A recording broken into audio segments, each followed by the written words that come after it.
ਕੀ ਇਹੋ ਜਿਹਾ ਕਾਰਨ ਤੁਸੀਂ ਆਇਡੈਂਟੀਫਾਈ ਕਰਦੇ ਹੋ ਕਿ ਸਰਕਾਰ ਇੱਕੋ ਦਮ ਜਿਹੜੀ ਆ ਉਹ ਐਡੀ ਵੱਡੀ ਪੋਲੀਟੀਕਲ ਮੂਵਮੈਂਟ ਨੂੰ, ਮੈਂ ਮਿਲੀਟੈਂਟ ਮੂਵਮੈਂਟ ਦੀ ਗੱਲ ਨਹੀਂ ਕਰ ਰਿਹਾ, ਪੋਲੀਟੀਕਲ ਮੂਵਮੈਂਟ ਨੂੰ ਉਹ ਖਿਲਾਰ ਗਈ ਪੰਜਾਬ ਦੇ ਵਿੱਚ ਕਿ ਲੋਕ ਜਿਹੜੇ ਆ ਉਹਨਾਂ ਦੇ ਉੱਤੇ ਟੈਰਰ ਹਾਵੀ ਹੋ ਗਿਆ। ਮਤਲਬ ਉਹ ਕੋਈ ਇੱਕ ਪਲਾਨਡ ਮੂਵਮੈਂਟ ਨਹੀਂ ਸੀ ਕਿ ਉਹਨੂੰ ਪਹਿਲਾਂ ਪਲਾਨ ਕੀਤਾ ਗਿਆ ਵੀ ਇਸ ਤਰ੍ਹਾਂ ਕਰਨਾ। ਮਤਲਬ ਹਰ ਇੱਕ ਨੂੰ ਲੱਗਾ ਕਿ ਵੀ ਹੁਣ ਸਾਡੇ ਇਸ਼ਟ ਤੇ ਹੱਲਾ ਹੋ ਗਿਆ, ਸਾਡੇ ਦਰਬਾਰ ਸਾਹਿਬ ਤੇ ਹੱਲਾ ਹੋ ਗਿਆ, ਸਰਕਾਰ ਸਾਨੂੰ ਖਤਮ ਕਰਦੇ ਤੁਰਿਆ। ਤਾਂ ਜਿਹੜੇ ਵੀ ਨੌਜਵਾਨ ਜਜ਼ਬਾਤੀ ਸੀ ਜਾਂ ਜਿਨ੍ਹਾਂ ਨੂੰ ਉਹ ਮਾਰਨ ਲਈ ਤਿਆਰ ਹੋ ਗਏ, ਚਾਹੇ ਤੁਸੀਂ ਖਾਲਿਸਤਾਨ ਲਈ ਲੜੋ ਚਾਹੇ ਤੁਸੀਂ ਨਾ ਲੜੋ, ਪਰ ਤੁਸੀਂ ਇਕੱਲੇ ਰਵਾਇਤੀ ਅਕਾਲੀਆਂ ਲਈ ਉਹ ਜਿਹੜਾ ਸਾਰਾ ਕੁਝ ਨਹੀਂ ਛੱਡ ਸਕਦੇ। ਉਦੋਂ ਵੀ ਏਕੇ ਦੀ ਘਾਟ, ਸਿਧਾਂਤਕ ਸਪਸ਼ਟਤਾ ਦੀ ਘਾਟ, ਰਾਜਨੀਤਿਕ ਸੋਝੀ ਦੀ ਘਾਟ ਉਦੋਂ ਵੀ ਨਜ਼ਰ ਆ ਰਹੀ ਸੀ, ਹੁਣ ਵੀ ਆ ਰਹੀ। ਹੁਣ ਤੁਸੀਂ ਕਿਸੇ ਸਰਸੇ ਨੂੰ, ਕਿਸੇ ਲਾਲਪੁਰੇ ਨੂੰ, ਕਿਸੇ ਸੁਖਬੀਰ ਨੂੰ, ਮਤਲਬ ਇਹਨਾਂ ਨੂੰ ਤੁਸੀਂ ਮਿਲ ਵਰਤ ਕੇ ਨਹੀਂ ਕਹਿ ਸਕਦੇ। ਇਸ ਟੋਡੀ ਕਲਾਸ ਵੀ ਜਿਹੜੀ ਆਪਣੇ ਹਿੱਤਾਂ ਦੀ ਖਾਤਰ ਕੌਮ ਨੂੰ ਜੇ ਵੇਚਣਾ ਵੀ ਪਏਗਾ ਤਾਂ ਵੇਚ ਦੇਣਗੇ। ਜਿਹੜੀਆਂ ਸੰਸਥਾਵਾਂ ਸਿੱਖਾਂ ਦੀ ਸਮੂਹਕ ਮਾਨਸਿਕਤਾ ਨੂੰ ਐਕਟਿਵ ਕਰ ਸਕਦੀਆਂ ਨੇ, ਜਿਹੜੀਆਂ ਸੰਸਥਾਵਾਂ ਸਿੱਖਾਂ ਦੀ ਸਮੂਹਕ ਮਾਨਸਿਕਤਾ ਨੂੰ ਦਿਸ਼ਾ ਦੇ ਸਕਦੀਆਂ ਨੇ, ਉਹਨਾਂ ਸੰਸਥਾਵਾਂ ਤੇ ਸਰਕਾਰ ਟੋਡੀਆਂ ਨੂੰ ਕਾਬਜ਼ ਰੱਖਣਾ ਚਾਹੁੰਦੀ ਹੈ। ਇਹਦੇ ਪਿੱਛੇ ਕੀ ਕਾਰਨ ਮੰਨ ਰਹੇ ਹੋ ਕਿ ਦਲ ਖਾਲਸਾ ਜਾਂ ਸ਼੍ਰੋਮਣੀ ਅਕਾਲੀ ਦਲ ਦਾ ਤੁਹਾਨੂੰ ਲੱਗਦਾ ਕਿ ਉਹਦੇ ਨਾਲ ਵਾਸ ਆਧਾਰ ਨਹੀਂ ਬਣ ਪਾ ਰਿਹਾ ਇਸ ਆਈਡੀ ਤੇ, ਪਰ ਅਮਰਪਾਲ ਸਿੰਘ ਨਾਲ ਬਣਿਆ? ਪਹਿਲੀ ਪੁਰਾਣੀ ਲੀਡਰਸ਼ਿਪ ਤੋਂ ਕੌਮ ਆਲਮੋਸਟ ਸ਼ੱਕੀ ਹੋ ਚੁੱਕੀ ਹੈ। ਉਹ ਸ਼ੱਕੀ ਦਾ ਮਤਲਬ ਇਹ ਨਹੀਂ ਕਿ ਉਹ ਉਹਨਾਂ ਨੂੰ ਬੇਈਮਾਨ ਸਮਝਦੀ ਹੈ, ਸ਼ੱਕੀ ਦਾ ਮਤਲਬ ਇਹ ਨਹੀਂ ਕਿ ਉਹ ਸਮਝਦੀ ਹੈ ਉਹ ਕਰਪਟ ਹੈ ਜਾਂ ਸਰਕਾਰ ਨਾਲ ਰਲ ਚੁੱਕੇ ਹੈ। ਕਿਸੇ ਨਾ ਕਿਸੇ ਤਰ੍ਹਾਂ ਉਹਨਾਂ ਦੀ ਪੋਲੀਟੀਕਲ ਕਾਬਲੀਅਤ ਉੱਤੇ ਕੌਮ ਦੇ ਮਨ 'ਚ ਕਿਤੇ ਨਾ ਕਿਤੇ ਸ਼ੰਕਾ ਹੈ। ਕੀ ਕੋਈ ਇਹੋ ਜਿਹੀ ਪੋਸੀਬਿਲਿਟੀ ਹੋ ਸਕਦੀ ਆ ਕਿ ਅਕਾਲ ਤਖਤ ਸਾਹਿਬ ਤੋਂ ਇੱਕ ਸਾਂਝਾ ਪੰਥਕ ਏਜੰਡਾ ਜਿਹੜਾ ਆ ਉਹ ਤਿਆਰ ਕੀਤਾ ਜਾਵੇ, ਜਿਹੜਾ ਪੋਲੀਟੀਕਲ ਏਜੰਡਾ ਹੋਵੇ? ਇੱਕ ਅਕਾਲੀ ਦਲ ਦੀ ਸਿਰਜਣਾ ਕੀਤੀ ਜਾਵੇ ਤੇ ਉਹਦੇ ਵਿੱਚ ਇੱਕ ਪ੍ਰਥਮ ਸ਼ਰਤ ਤਾਂ ਇਹ ਹੋਣੀ ਜ਼ਰੂਰ ਚਾਹੀਦੀ ਹੈ ਕਿ ਸਾਡੇ ਲਈ ਪੰਥ ਪ੍ਰਥਮ ਹੈ। ਮੋਸਟਲੀ ਸਾਡੀ ਜਿਹੜੀ ਇਸ ਵੇਲੇ ਲੀਡਰਸ਼ਿਪ ਹੈ ਉਹ ਰਾਸ਼ਟਰਵਾਦੀ ਮਤਲਬ ਬਣੀ ਹੋਈ ਪਈ ਹੈ। ਸਵਾਲ ਇਹ ਨਹੀਂ ਕਿ ਤੁਸੀਂ ਖਾਲਿਸਤਾਨੀ ਹੋਵੋ ਨਾ ਹੋਵੋ, ਸਾਨੂੰ ਕੋਈ ਨਹੀਂ, ਘੱਟ ਤੋਂ ਘੱਟ ਤੁਸੀਂ ਰਾਸ਼ਟਰਵਾਦੀ ਨਾ ਹੋ। ਇਸ ਵੇਲੇ ਹਾਈ ਕੋਰਟ ਨੂੰ ਵੀ ਨੰਗਾ ਕਰਨ ਦੀ ਲੋੜ ਹੈ। ਜੱਜ ਸੁੱਤੇ ਪਏ ਨੇ, ਕੋਈ ਮਾੜੀ ਜਿਹੀ ਘਟਨਾ ਹੋ ਜਾਏ ਜੱਜ ਆਪਣੇ ਆਪ ਨੋਟਿਸ ਲੈ ਲੈਂਦੇ ਨੇ। ਇੱਥੇ ਲੋਕਾਂ ਨੂੰ ਗੋਲੀਆਂ ਮਾਰ ਰਹੀ ਹੈ ਪੁਲਿਸ, ਲਗਾਤਾਰ ਮਾਰ ਰਹੀ ਹੈ। ਕੋਈ ਪੋਲੀਟੀਕਲ ਪਾਰਟੀਆਂ ਸੁੱਤੀਆਂ, ਕਿਸੇ ਇੱਕ ਪੋਲੀਟੀਕਲ ਪਾਰਟੀ ਦਾ ਬਿਆਨ ਨਹੀਂ ਵੀ ਯਾਰ ਪੁਲਿਸ ਰਾਜ ਬਣਦਾ ਜਾ ਰਿਹਾ। ਉਹ ਇਹ ਤਾਂ ਕਹਿ ਦਿੰਦੇ ਆ ਪੁਲਿਸ ਰਾਜ, ਟੈਕਨੀਕਲੀ ਬਿਆਨ ਦੇ ਦਿੰਦੇ ਆ, ਪਰ ਉਹ ਮੁੱਦਿਆਂ ਨੂੰ ਐਡਰੈਸ ਨਹੀਂ ਹੋ ਰਹੇ।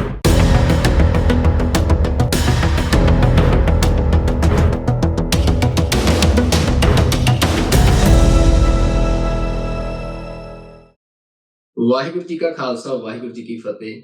ਦੁਨੀਆ ਭਰ ਵਿੱਚ TV 84 ਦੇਖ ਰਹੇ ਸਮੂਹ ਦਰਸ਼ਕਾਂ ਨੂੰ ਮੈਂ ਅੱਜ ਦੇ ਇਸ ਦਾ ਫੋਲਟ ਲਾਈਨਸ ਵਿੱਚ ਜੀ ਆਇਆਂ ਨੂੰ ਕਹਿਣਾ।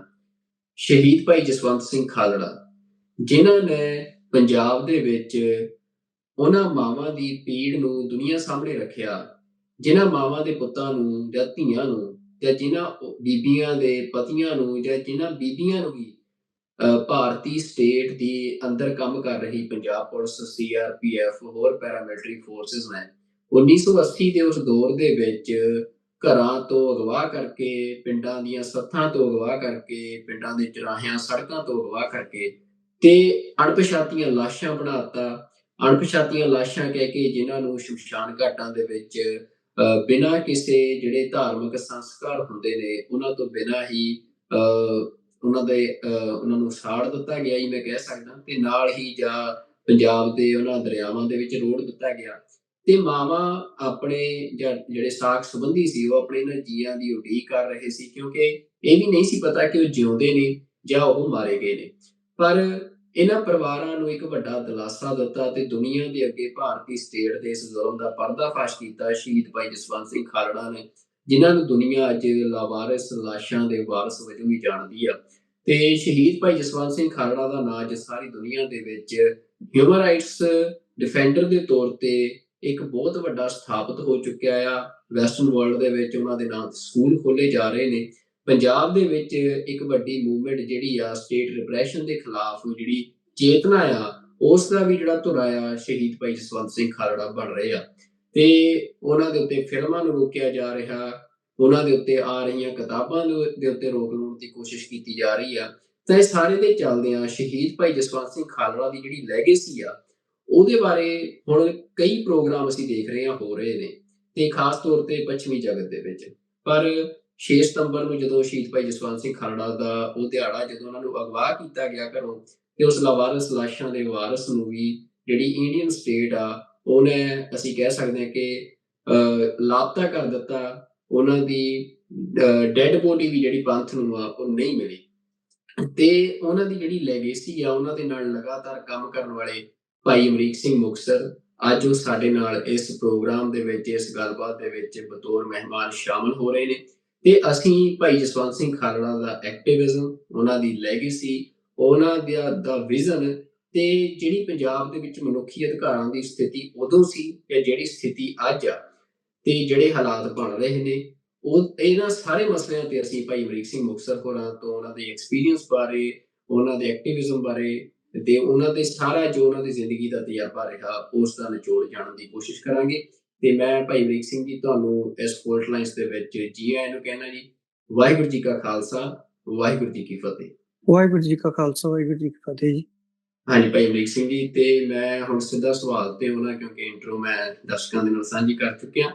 ਤੇ ਸਭ ਤੋਂ ਪਹਿਲਾਂ ਜਿਹੜੀ ਗੱਲ ਤੋਂ ਜਾਣਨੀ ਚਾਹੁੰਦਾ ਕਿ ਪੰਜਾਬ ਦੇ ਵਿੱਚ 1980 ਦੇ ਉਸ ਸਮੇਂ ਦੇ ਦੌਰਾਨ ਵੱਡੇ ਪੱਧਰ ਤੇ ਜਿਹੜਾ ਸਟੇਟ ਰਿਪਰੈਸ਼ਨ ਹੋ ਰਿਹਾ ਸੀ, ਤਾਂ ਉਸ ਸਮੇਂ ਸ਼ਹੀਦ ਭਾਈ ਜਸਵੰਤ ਸਿੰਘ ਖਾਲੜਾ ਤੇ ਤੁਸੀਂ ਉਹਨਾਂ ਦੇ ਸਾਥੀ ਬਣੇ, ਹੋਰ ਸਾਥੀ ਤੁਸੀਂ, ਕਿਹੜੀ ਗੱਲ ਜਿਹੜੀ ਆ ਜਿੱਥੋਂ ਤੁਹਾਨੂੰ ਇਹ ਲੱਗਿਆ ਕਿ ਇੱਕ ਪਾਸੇ ਪੰਜਾਬ ਦੇ ਵਿੱਚ ਲੋਕ ਸਰਕਾਰ ਦੇ ਖਿਲਾਫ, ਜ਼ਬਰ ਦੇ ਖਿਲਾਫ ਜਿਹੜੇ ਨੌਜਵਾਨ ਆ, ਉਹ ਭਾਵੇਂ ਆਰਮਡ ਰਿਬੇਲੀਅਨ ਸੀ, ਭਾਵੇਂ ਪੋਲੀਟੀਕਲ ਮੰਚ ਦੇ ਉੱਤੇ ਗੱਲ ਸੀ, ਉਹ ਸਰਕਾਰ ਦੇ ਖਿਲਾਫ ਸੰਘਰਸ਼ ਕਰ ਰਹੇ ਸੀ, ਪਰ ਤੁਸੀਂ ਇੱਕ ਦੂਜੇ ਪੱਖ ਨੂੰ ਛੋਇਆ, ਜਿਹੜਾ ਮਨੁੱਖੀ ਅਧਿਕਾਰਾਂ ਦਾ ਪੱਖ ਸੀ। ਤਾਂ ਕਿਹੜੀ ਗੱਲ ਜਿਹੜੀ ਆ ਉਹਨੇ ਤੁਹਾਨੂੰ ਇਸ ਪਾਸੇ ਨੂੰ ਖਿੱਚਿਆ ਕਿ ਇਸ ਪਹਿਲੂ ਤੇ ਜਿਹੜਾ ਕੰਮ ਕਰਨਾ ਆ ਉਹ ਬੜਾ ਜ਼ਰੂਰੀ ਆ, ਤੇ ਤੁਸੀਂ ਉਸ ਜਿਹੜਾ ਇਹ ਪਹਿਲੂ ਸੀ, ਇਹਦੇ ਤੇ ਕੰਮ ਕਰਨਾ ਸ਼ੁਰੂ ਕੀਤਾ? ਸੁਖਵਿੰਦਰ, ਕਿਉਂਕਿ ਇਹ ਜਿਹੜੀ ਮੂਵਮੈਂਟ ਹੈ ਪੰਜਾਬ ਦੀ, ਜਿਹੜੀ ਧਰਮਯੁੱਧ ਮੋਰਚਾ, ਅਕਾਲੀ ਦਲ, ਜਾਂ ਜੂਨ 84 ਤੋਂ ਬਾਅਦ, ਘੱਲੂਘਾਰੇ ਤੋਂ ਬਾਅਦ ਜੋ ਪੰਜਾਬ ਦੇ ਵਿੱਚ ਖੜਕੂਵਾਦ ਹਥਿਆਰਬੰਦ ਸਟਰਗਲ ਹੈ, ਇਹ ਸਾਰੇ ਦਾ ਕਿਉਂਕਿ ਮੈਂ ਪਾਰਟ ਸੀਗਾ। ਮਤਲਬ ਮੈਂ ਮੇਰਾ ਜਿਹੜਾ ਐਕਟਿਵਿਜ਼ਮ ਹੈ, ਪੋਲੀਟੀਕਲ ਐਕਟਿਵਿਜ਼ਮ, ਉਹ ਸਿੱਖ ਸਟੂਡੈਂਟ ਫੈਡਰੇਸ਼ਨ ਤੋਂ ਸਟਾਰਟ ਹੋਇਆ। ਤਾਂ ਆਲਮੋਸਟ ਮੈਂ 75 ਤੋਂ ਹੀ ਸਿੱਖ ਸਟੂਡੈਂਟ ਫੈਡਰੇਸ਼ਨ ਨਾਲ ਜੁੜ ਗਿਆ ਸੀ, ਸਕੂਲ ਟਾਈਮ ਤੋਂ। ਤਾਂ ਇਹ ਜਿਹੜਾ ਦੌਰ ਹੈ ਜ਼ੁਲਮ ਦਾ, ਪੁਲਿਸ ਦਾ, ਇਹ ਮੈਂ ਖੁਦ ਹੰਢਾਇਆ ਵੀ ਹੈ। ਇਹ ਜਿਨ੍ਹਾਂ ਨੂੰ ਮਤਲਬ ਸਰਕਾਰ ਅੱਤਵਾਦੀ ਕਹਿੰਦੀ ਹੈ, ਅਸੀਂ ਖੜਕੂ ਕਹਿੰਦੇ ਆ, ਇਹ ਜਿਹੜੇ ਨੌਜਵਾਨ ਸ਼ਹੀਦ ਹੋਏ ਨੇ, ਜਾਂ ਜਿਨ੍ਹਾਂ ਨੂੰ ਲਾਵਾਰਸ ਬਣਾ ਦਿੱਤਾ ਗਿਆ, ਜਾਂ ਜਿਨ੍ਹਾਂ ਨੂੰ ਅਣਪਛਾਤੇ ਕਹਿ ਕੇ ਉਹਨਾਂ ਦੇ ਸੰਸਕਾਰ ਕਰ ਦਿੱਤੇ ਗਏ ਸਾਰੇ ਪੰਜਾਬ ਦੇ ਵਿੱਚ, ਇਹ ਸਾਰੇ ਸਾਡੇ ਸਾਥੀ ਸੀ। ਇਹ ਮਤਲਬ ਉਸ ਦੌਰ ਦੇ ਵਿੱਚ, ਕਿਉਂਕਿ ਮੈਂ ਸਭ ਕੁਝ ਨੂੰ ਹੰਢਾ ਵੀ ਰਿਹਾ ਸੀ, ਤਾਂ ਜਦੋਂ ਇਹ ਸਾਰਾ ਕੁਝ ਵਾਪਰ ਰਿਹਾ ਸੀ, ਤਾਂ ਸ਼ਾਇਦ ਉਦੋਂ ਇਹਨੂੰ ਜਿਹੜਾ ਦੇਖਣ ਦਾ ਨਜ਼ਰੀਆ, ਕਿਉਂਕਿ ਜਦੋਂ ਤੁਹਾਡੇ ਰੋਜ਼ ਹੀ ਦੁੱਖ ਵਾਪਰਦਾ, ਤੁਹਾਡੇ ਨਾਲ ਦੇ ਦੋ, ਮਤਲਬ ਅੱਜ ਤੁਸੀਂ ਇਕੱਠੇ ਆ, ਕੱਲ ਤੁਹਾਡੇ ਵਿੱਚੋਂ ਇੱਕ ਜਣਾ ਸ਼ਹੀਦ ਹੋ ਗਿਆ, ਤਾਂ ਉਹ ਪਲ ਇਸ ਤਰ੍ਹਾਂ ਦੇ ਹੁੰਦੇ ਆ ਵੀ, ਕਿਉਂਕਿ ਤੁਸੀਂ ਇੱਕ ਯੁੱਧ 'ਚ ਆ, ਜੰਗ 'ਚ ਆ, ਤਾਂ ਕੁਛ ਪਲ ਹੀ ਤੁਸੀਂ ਉਹਦੇ ਬਾਰੇ ਗੱਲ ਕਰਦੇ ਹੋ, ਸੋਚਦੇ ਹੋ, ਤੇ ਅੱਗੇ ਤੁਰ ਪੈਂਦੇ ਹੋ। ਸੋ ਉਦੋਂ ਇਸ ਤਰ੍ਹਾਂ ਨਹੀਂ ਸੀ ਫੀਲ ਹੋ ਰਿਹਾ ਵੀ ਸਾਡੇ ਨਾਲ ਐ ਹੋ ਰਿਹਾ ਵੀ ਇਹ ਜ਼ੁਲਮ ਬਾਰੇ ਗੱਲ ਹੋਣੀ ਚਾਹੀਦੀ ਹੈ। ਹਾਲਾਂਕਿ ਪੰਜਾਬ ਦੇ ਵਿੱਚ ਹਿਊਮਨ ਰਾਈਟਸ ਜਥੇਬੰਦੀਆਂ ਉਦੋਂ ਥੋੜ੍ਹੀਆਂ ਬਹੁਤੀਆਂ ਸੀ, ਥੋੜ੍ਹਾ ਬਹੁਤਾ ਕੰਮ ਵੀ ਕਰ ਰਹੀਆਂ ਸੀ। ਪਰ ਜਦੋਂ ਇਹ ਸਰਕਾਰ ਦਾ ਜਿਹੜੇ ਜ਼ੁਲਮ, ਅਥਾਹ ਜ਼ੁਲਮ ਹੋ ਗਿਆ, ਜਦੋਂ ਬੇਅੰਤ ਸਿੰਘ ਸਰਕਾਰ ਆਈ, ਤਾਂ ਉਸ ਤੋਂ ਬਾਅਦ ਤਾਂ ਇਹ ਜ਼ੁਲਮ ਦਾ ਦੌਰ ਇੰਨਾ ਹੀ ਵੱਧ ਗਿਆ ਵੀ ਇੱਕ ਤਾਂ ਹੁੰਦਾ ਵੀ ਜਿਹੜੇ ਲੋਕ ਇਨਵੋਲਵ ਸੀ ਮੂਵਮੈਂਟ 'ਚ, ਮਤਲਬ ਉਹਨਾਂ ਨੂੰ ਝੂਠੇ ਮੁਕਾਬਲਿਆਂ 'ਚ ਮਾਰਨਾ। ਉਦੋਂ ਤੇ ਫਿਰ ਇਹ ਹੋ ਗਿਆ ਕਿ ਜਿਹੜੇ ਬੰਦੇ ਰਿਲੇਟਡ ਸੀ ਇਹਦੇ ਨਾਲ, ਜਿਹੜੇ ਸਿੰਪਥੀ ਰੱਖਦੇ ਸੀ, ਜਾਂ ਕੋਈ ਠਹਿਰਾ ਦਿੰਦਾ ਸੀਗਾ, ਜਾਂ ਕਿਸੇ ਦੀ ਮਦਦ ਕਰਦਾ ਸੀ, ਈਵਨ ਜਿਹੜੇ ਲੋਕ ਲੀਗਲ ਫਾਈਟ ਕਰਦੇ ਸੀ ਉਹਨਾਂ ਤੱਕ ਨੂੰ ਵੀ ਚੱਕ ਕੇ ਪੁਲਿਸ ਨੇ ਮਾਰਨਾ ਸ਼ੁਰੂ ਕਰ ਦਿੱਤਾ। ਸੋ ਮੇਰੇ ਯਾਦ ਹੈ ਕਿ 1993 ਦੇ ਵਿੱਚ ਮੈਨੂੰ ਪੁਲਿਸ ਨੇ ਅਰੈਸਟ ਕਰ ਲਿਆ, ਤੇ ਉਹਨਾਂ ਐਜ ਪਰ ਪੁਲਿਸ ਉਹ ਕਹਿੰਦੇ ਵੀ ਅਸੀਂ ਤੈਨੂੰ ਕੰਗਾ ਆਪਰੇਸ਼ਨ ਦੇ ਵਿੱਚ, ਸਾਡਾ ਇਹ ਕੰਗਾ ਆਪਰੇਸ਼ਨ ਚੱਲ ਰਿਹਾ, ਅਸੀਂ ਉਹਨਾਂ ਸਾਰੀਆਂ ਸੰਭਾਵਨਾਵਾਂ ਨੂੰ ਜਿਹੜੀਆਂ ਮਤਲਬ ਦੁਬਾਰਾ ਲਹਿਰ ਨੂੰ ਫਾਇਦਾ ਕਰ ਸਕਦੀਆਂ, ਅਸੀਂ ਉਹ ਖਤਮ ਕਰਨੀਆਂ। ਸੋ ਉਸ ਦੌਰਾਨ ਮੈਨੂੰ ਉਹਨਾਂ ਨੇ 2 ਮਹੀਨੇ ਰੱਖਿਆ। ਉਸ 2 ਮਹੀਨਿਆਂ ਦੇ ਵਿੱਚ ਮੈਂ ਜੋ ਦੇਖਿਆ, ਮਤਲਬ ਇੱਕ ਤਾਂ ਮੇਰੇ ਦੇ ਨਾਲ ਜਿਹੜਾ ਤਸ਼ੱਦਦ ਹੋ ਰਿਹਾ ਸੀ ਉਹ ਤਾਂ ਹੋ ਹੀ ਰਿਹਾ ਸੀ, ਪਰ ਜਿਹੜਾ ਮੈਂ ਦੂਜਿਆਂ ਨਾਲ ਤਸ਼ੱਦਦ ਹੁੰਦੇ ਵੇਖਿਆ, ਜਿਹੜਾ ਮੈਂ ਉਹਨਾਂ ਸੈੱਲਾਂ ਦੇ ਵਿੱਚੋਂ ਲਿਜਾ ਕੇ ਲੋਕਾਂ ਨੂੰ, ਮਤਲਬ ਉੱਥੇ ਇੱਕ ਟੀਮ ਆਉਂਦੀ ਸੀ ਜਿਹਨੂੰ ਕਿਲਰ ਟੀਮ ਕਿਹਾ ਜਾਂਦਾ ਸੀ, ਵੀ ਉਹ ਜਿਹੜਾ ਬੰਦਾ ਉਹਨੂੰ ਲੈ ਜਾਂਦੀ ਸੀ ਉੱਥੋਂ ਉੱਥੇ ਵਾਪਸ ਨਹੀਂ ਸੀ ਆਉਂਦਾ। CRP ਦਾ ਕੈਂਪ ਸੀਗਾ ਉੱਥੋਂ। ਤਾਂ ਉੱਥੇ ਮੈਂ ਇੱਕ ਮਨ ਬਣਾਇਆ ਕਿ ਜੇ ਜੇ ਕਿਤੇ ਜ਼ਿੰਦਗੀ ਮੈਨੂੰ ਵਾਹਿਗੁਰੂ ਨੇ ਬਖਸ਼ੀ ਇਦੋਂ ਬਾਅਦ, ਤਾਂ ਮੈਂ ਜਿਹੜਾ ਜ਼ੁਲਮ ਹੈ ਇਹਨੂੰ ਦੁਨੀਆ ਦੇ ਅੱਗੇ ਲਿਆਉਣ ਦੀ ਕੋਸ਼ਿਸ਼ ਕਰਾਂਗਾ, ਇਹਦੀਆਂ ਜਿਹੜੀਆਂ ਪੜਤਾਂ ਨੂੰ ਖੋਲਣ ਦੀ ਕੋਸ਼ਿਸ਼ ਕਰਾਂਗਾ। ਸੋ ਇਹ ਇੱਕ ਮੇਰੇ ਮਨ ਵਿੱਚ ਇੱਕ ਸੰਕਲਪ ਬਣਿਆ ਸੀ। ਇਸ ਸੰਕਲਪ ਦੀ ਅੱਗੇ ਜਾ ਕੇ ਢੋਈ ਬਣਦੀ ਹੈ ਕਿ ਅਸੀਂ ਕੁਝ ਲੋਕ ਇੱਕ ਵਿਚਾਰਾਂ ਵਾਲੇ ਇਕੱਠੇ ਹੁੰਦੇ ਆ, ਜਿਵੇਂ ਸਰਦਾਰ ਜਸਵੰਤ ਸਿੰਘ ਖਾਲੜਾ, ਮਤਲਬ ਮੇਰੇ ਨਾਲ, ਹਾਲਾਂਕਿ ਸਰਦਾਰ ਜਸਵੰਤ ਸਿੰਘ ਖਾਲੜਾ ਮੈਨੂੰ 1992 ਦੇ ਵਿੱਚ ਜਦੋਂ ਉਹਨਾਂ ਨੇ ਮਾਨ ਦਲ ਨੂੰ ਜੁਆਇਨ ਕੀਤਾ, ਯਾਨੀ ਉਹ ਸਿੱਖ ਪੋਲਿਟਿਕਸ ਵਿੱਚ ਪਹਿਲਾਂ ਉਹਨਾਂ ਦਾ ਜਿਹੜਾ ਪਿਛੋਕੜ ਹੈ ਖੱਬੇ ਪੱਖੀ ਹੈ, ਮਤਲਬ ਉਹ ਜੁਆਇਨ ਕਰਦੇ ਨੇ ਮਾਨ ਦਲ, ਤਾਂ ਉਦੋਂ ਮੈਨੂੰ ਮਿਲਦੇ ਨੇ। ਸੋ ਉਸ ਤੋਂ ਬਾਅਦ ਉਹ ਲਗਾਤਾਰ ਮੇਰੇ ਰਾਬਤੇ 'ਚ ਰਹਿੰਦੇ ਨੇ, ਪੰਜਾਬ ਦੇ ਬਾਰੇ ਗੱਲਾਂ ਹੁੰਦੀਆਂ ਨੇ, ਕਿਉਂਕਿ ਉਹ ਮੂਵਮੈਂਟ ਬਾਰੇ ਉਹ ਕੁਝ ਜਾਣਦੇ ਸੀ, ਬਟ ਉਹ ਜਿਵੇਂ ਮਾਝੇ 'ਚ ਕੀ ਹੋ ਰਿਹਾ ਜ਼ਿਆਦਾਤਰ ਉਹਨਾਂ ਦੀ ਜਾਣਕਾਰੀ ਦਾ ਇਹ ਸੀਗਾ, ਉਹਨਾਂ ਦੀ ਜਾਣਕਾਰੀ 'ਚ ਪੁਲਿਸ ਮੁਕਾਬਲੇ, ਪੁਲਿਸ ਦਾ ਜ਼ੁਲਮ, ਉਹ ਉਹਦੇ ਖਿਲਾਫ ਬੋਲ ਵੀ ਰਹੇ ਸੀ ਜਦੋਂ ਖੱਬੇ ਪੱਖੀ ਫਰੰਟ ਦੇ ਉੱਤੇ ਵੀ ਲੜ ਰਹੇ ਸੀ, ਤਾਂ ਇਹ ਸਾਰੇ ਕੁਝ ਦੇ ਖਿਲਾਫ ਉਹ ਇੱਕ ਆਪਣੇ ਤੌਰ ਤੇ ਲੜਾਈ ਲੜ ਰਹੇ ਸੀ। ਉਹਨਾਂ ਤੁਸੀਂ ਗੱਲ ਕੀਤੀ ਕਿ ਤੁਸੀਂ 1992 ਚ ਭਾਈ ਜਸਵੰਤ ਸਿੰਘ ਖਾਲੜਾ ਉਹਨਾਂ ਨੂੰ ਮਿਲੇ ਹੋ, ਤੇ ਭਾਈ ਜਸਵੰਤ ਸਿੰਘ ਖਾਲੜਾ ਦੀ ਸ਼ਖਸੀਅਤ ਬਾਰੇ ਵੀ ਮੈਂ ਤੁਹਾਡੇ ਜਾਣਨਾ ਚਾਹੁੰਦਾ, ਕਿਉਂਕਿ ਅੱਜ ਕੱਲ੍ਹ ਨੌਜਵਾਨਾਂ ਦੇ ਵਿੱਚ ਉਹ ਇੱਕ ਵੱਡਾ ਬਿੰਬ ਜਿਹੜਾ ਆ ਭਾਈ ਜਸਵੰਤ ਸਿੰਘ ਖਾਲੜਾ ਬਣ ਰਹੇ ਨੇ। ਤਾਂ ਦੇਖੋ, ਖਾਲੜਾ ਸਾਹਿਬ ਬਾਰੇ ਮੈਂ ਇਹ ਕਹਿ ਸਕਦਾ ਕਿ ਉਹ ਪੋਲੀਟੀਕਲੀ ਬਹੁਤ ਜ਼ਿਆਦਾ ਚੇਤੰਨ ਸੀ, ਪੰਜਾਬ ਦੇ ਫਿਊਚਰ ਨੂੰ ਲੈ ਕੇ, ਪੰਜਾਬ ਦੀ ਰਾਜਨੀਤੀ ਨੂੰ ਲੈ ਕੇ ਉਹ ਬਹੁਤ ਫਿਕਰਮੰਦ ਸੀ, ਤੇ ਉਹ ਅਸੀਂ ਇੱਕੋ ਜਿਹੀ ਸਟੇਜ ਤੇ ਸੀ। ਸਾਨੂੰ ਉਸ ਵਕਤ ਇਹ ਲੱਗ ਰਿਹਾ ਸੀ ਕਿ ਸਰਕਾਰ ਨੇ ਜ਼ੁਲਮ ਕਰਕੇ, ਮਤਲਬ ਇੰਨਾ ਜ਼ੁਲਮ ਕਰਤਾ, ਇਸ ਜ਼ੁਲਮ ਚੋਂ ਇੱਕ ਨਿਰਾਸ਼ਤਾ ਨਿਕਲੇਗੀ, ਤੇ ਉਸ ਨਿਰਾਸ਼ਤਾ ਦੇ ਹਾਣ ਦਾ, ਉਸ ਨਿਰਾਸ਼ਤਾ ਨੂੰ ਮਿਟਾਉਣ ਦੇ ਹਾਣ ਦੀ ਕੋਈ ਲੀਡਰਸ਼ਿਪ ਸਾਨੂੰ ਨਜ਼ਰ ਨਹੀਂ ਸੀ ਆ ਰਹੀ। ਸੋ ਸਾਡੇ ਅੱਗੇ ਕਈ ਕੁਐਸਚਨ ਸੀ। ਇੱਕ ਤਾਂ ਕੁਐਸਚਨ ਸੀ ਕਿ ਲੋਕਾਂ ਨੂੰ, ਖਾਲੜਾ ਸਾਹਿਬ ਵੀ ਇਸੇ ਪੇਨ ਨੂੰ ਲੈ ਕੇ ਜਦੋਂ ਅਸੀਂ ਮਿਲੇ, ਵੀ ਲੋਕਾਂ ਨੂੰ ਇਹ ਜਿਹੜੀ ਦਹਿਸ਼ਤ ਹੈ, ਸਟੇਟ ਦੀ ਕੋਸ਼ਿਸ਼ ਸੀ ਇਸ ਦਹਿਸ਼ਤ ਨੂੰ ਬਰਕਰਾਰ ਰੱਖਿਆ ਜਾਵੇ, ਭਾਵੇਂ ਕਿ ਪੁਲਿਸ ਮੁਕਾਬਲੇ ਉਦੋਂ, ਕਿਉਂਕਿ ਖਾੜਕੂ ਇਹਨਾਂ ਨੇ ਤਕਰੀਬਨ ਖਤਮ ਕਰਦੇ ਸੀ, ਤਾਂ ਉਹਨਾਂ ਦਾ ਇਹ ਸੀਗਾ ਵੀ ਇਹ ਦਹਿਸ਼ਤ ਨੂੰ ਬਰਕਰਾਰ ਰੱਖਿਆ ਜਾਵੇ।